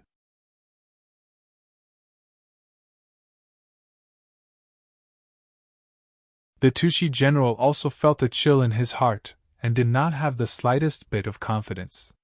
However, this was his duty. Even if he knew that he would die, he still had to give it a try. "Everyone, get ready to charge. The enemy only has 1,000 cavalry. They don't have as many people as we do. Kill!" The Tushi general felt that the morale of the army had been affected. He didn't dare to wait any longer. Otherwise, who knew how many people would dare to charge? He only hoped that with the advantage of numbers, he could delay the 5-star army.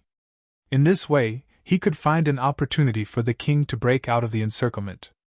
"Raise your guns!"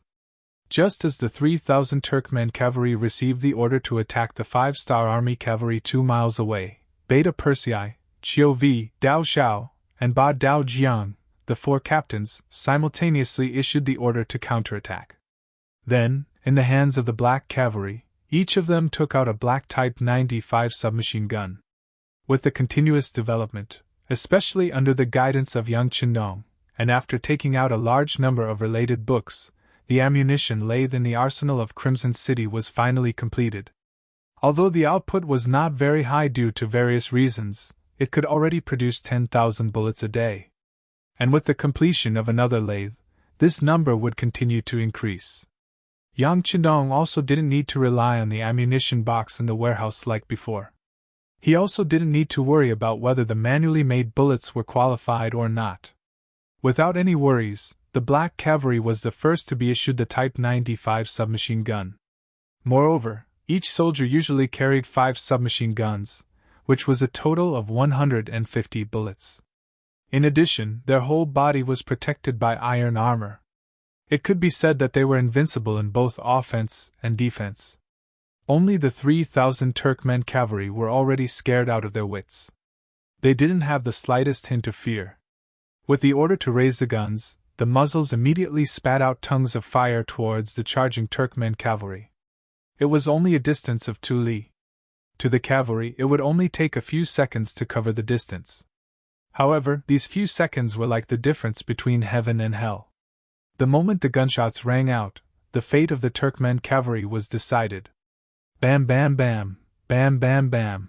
After the rapid fire switch was turned on, they didn't even need to aim. They only needed to fire continuously and more Turkmen cavalry fell in their charge. This was simply a battle of attrition. No, it should be said that this was a massacre. Under the clash of cold weapons and high-grade firearms, the 3,000 Turkmen cavalry were like moths to a flame. They fell to the ground, charged again, and fell to the ground again. In just a few seconds, the battlefield beside Boston Lake was covered in blood. The ground was littered with the corpses of the cavalry. Among them was the Tushi general. The general, who still wanted to risk his life, was unfortunately hit by the first batch of bullets. Then, he was devoured by the endless sea of bullets. "We surrender!" There were still 1,000 Turkmen cavalry. When they saw so many of their comrades fall in the blink of an eye, their hearts finally collapsed. No one wanted to die, let alone die in such a meaningless charge. Immediately, those who were still alive jumped off their war horses, threw down the sabers in their hands, and knelt on the ground. It was a scene of black crows and crows. Yang Chidong, who had been watching this scene like a bystander, shook his head lightly. Everything was within his expectations. He waved his hand lightly and said to the second company leader, Dao Xiao, "I'll leave this place to you guys. The rest of you, continue the pursuit." Although they said they were going to continue the pursuit, they only ran for 5 stars and surrounded the Turafan group that was still moving slowly with more than a dozen carriages. When the gunshots rang out, the sound of firecrackers rang out continuously. Harden Barter, who was sitting in the carriage, knew that it was over. He wasn't naive enough to think that someone would set off firecrackers here to welcome him. If that wasn't the case, then there was only one possibility. The sound just now wasn't firecrackers, but the sound of gunfire. He had long heard that the 5-star army possessed the most powerful firearms. He had also seen the power of the cannons. However, he did not expect that even the firearms were so powerful. Now that he was surrounded again, Harden Barter, who had nowhere to go, finally walked out of the largest carriage. What he saw was a group of 5-star army cavalry in black clothes and black armor. On his side, most of the 2,000 cavalrymen who were protecting them had already dismounted.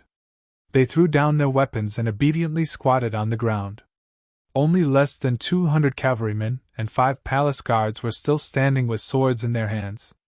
They were dutiful and loyal, but looking at their trembling bodies and arms, it could be seen that they were quite afraid at this moment. 3,000 cavalrymen, they couldn't even hold on for a minute. If they didn't die, they would surrender. How long could they hold on for? The scene in front of him made Harden Barter, who wanted to be tough, lose his confidence. When he saw Yang Chindong in the black cavalry, who was the only one wearing a golden battle robe, Harden Barter suddenly knelt on the ground. "Great Bugnam of Gojoseon, I surrender!" In the end, Harden Barter chose to surrender. Surrounded on all sides, he had no other choice. The battlefield suddenly became very quiet. Except for the sound of the wind from Boston Lake, no other sounds could be heard. Everyone's eyes fell on Yang Chindong, who was wearing a golden battle robe, waiting for the king's decision. Yang Chindong didn't disappoint everyone. He quickly said, "Surrender? You don't deserve it." "Ah!" These words were like a heavy hammer that smashed into Harden Barter's heart. At this moment, his face was pale and his eyes were filled with endless fear. "Why? Didn't you say that as long as I surrender, I will live? Why? Why?" Yang Chindong coldly snorted and said with a cold expression, "Everyone only has one chance. Your father chose to surrender, but because you gave up this chance, hundreds of my generals died because of your fake surrender. Just based on this, you will definitely die. Where is Ba Daojiang? Subordinate is here." Ba Daojiang, who had been waiting for a long time, shouted and rode out. It was Ba Daojiang who had negotiated with King Shiza. Because of this, hundreds of Mongol soldiers were killed by arrows. Although Yang Chindong didn't mean to blame him for this matter, it had always been a knot in his heart. Now that he finally had a chance to take revenge, how could he let it go? He immediately stared at Harden Barter, who was trembling like a sieve. He thought that as the king of a country, as long as he was willing to surrender, no one would refuse. However, Yang Chindong didn't feel at ease at all. At this moment, Harden Barter, who was shrouded in death, felt his body turn cold. His face was pale as he stammered, "No! You can't kill me. I am the king of Turpan. If you kill me, you will attract the curses and fear of others. This won't be good for your future unification. I have already surrendered. You can't kill me."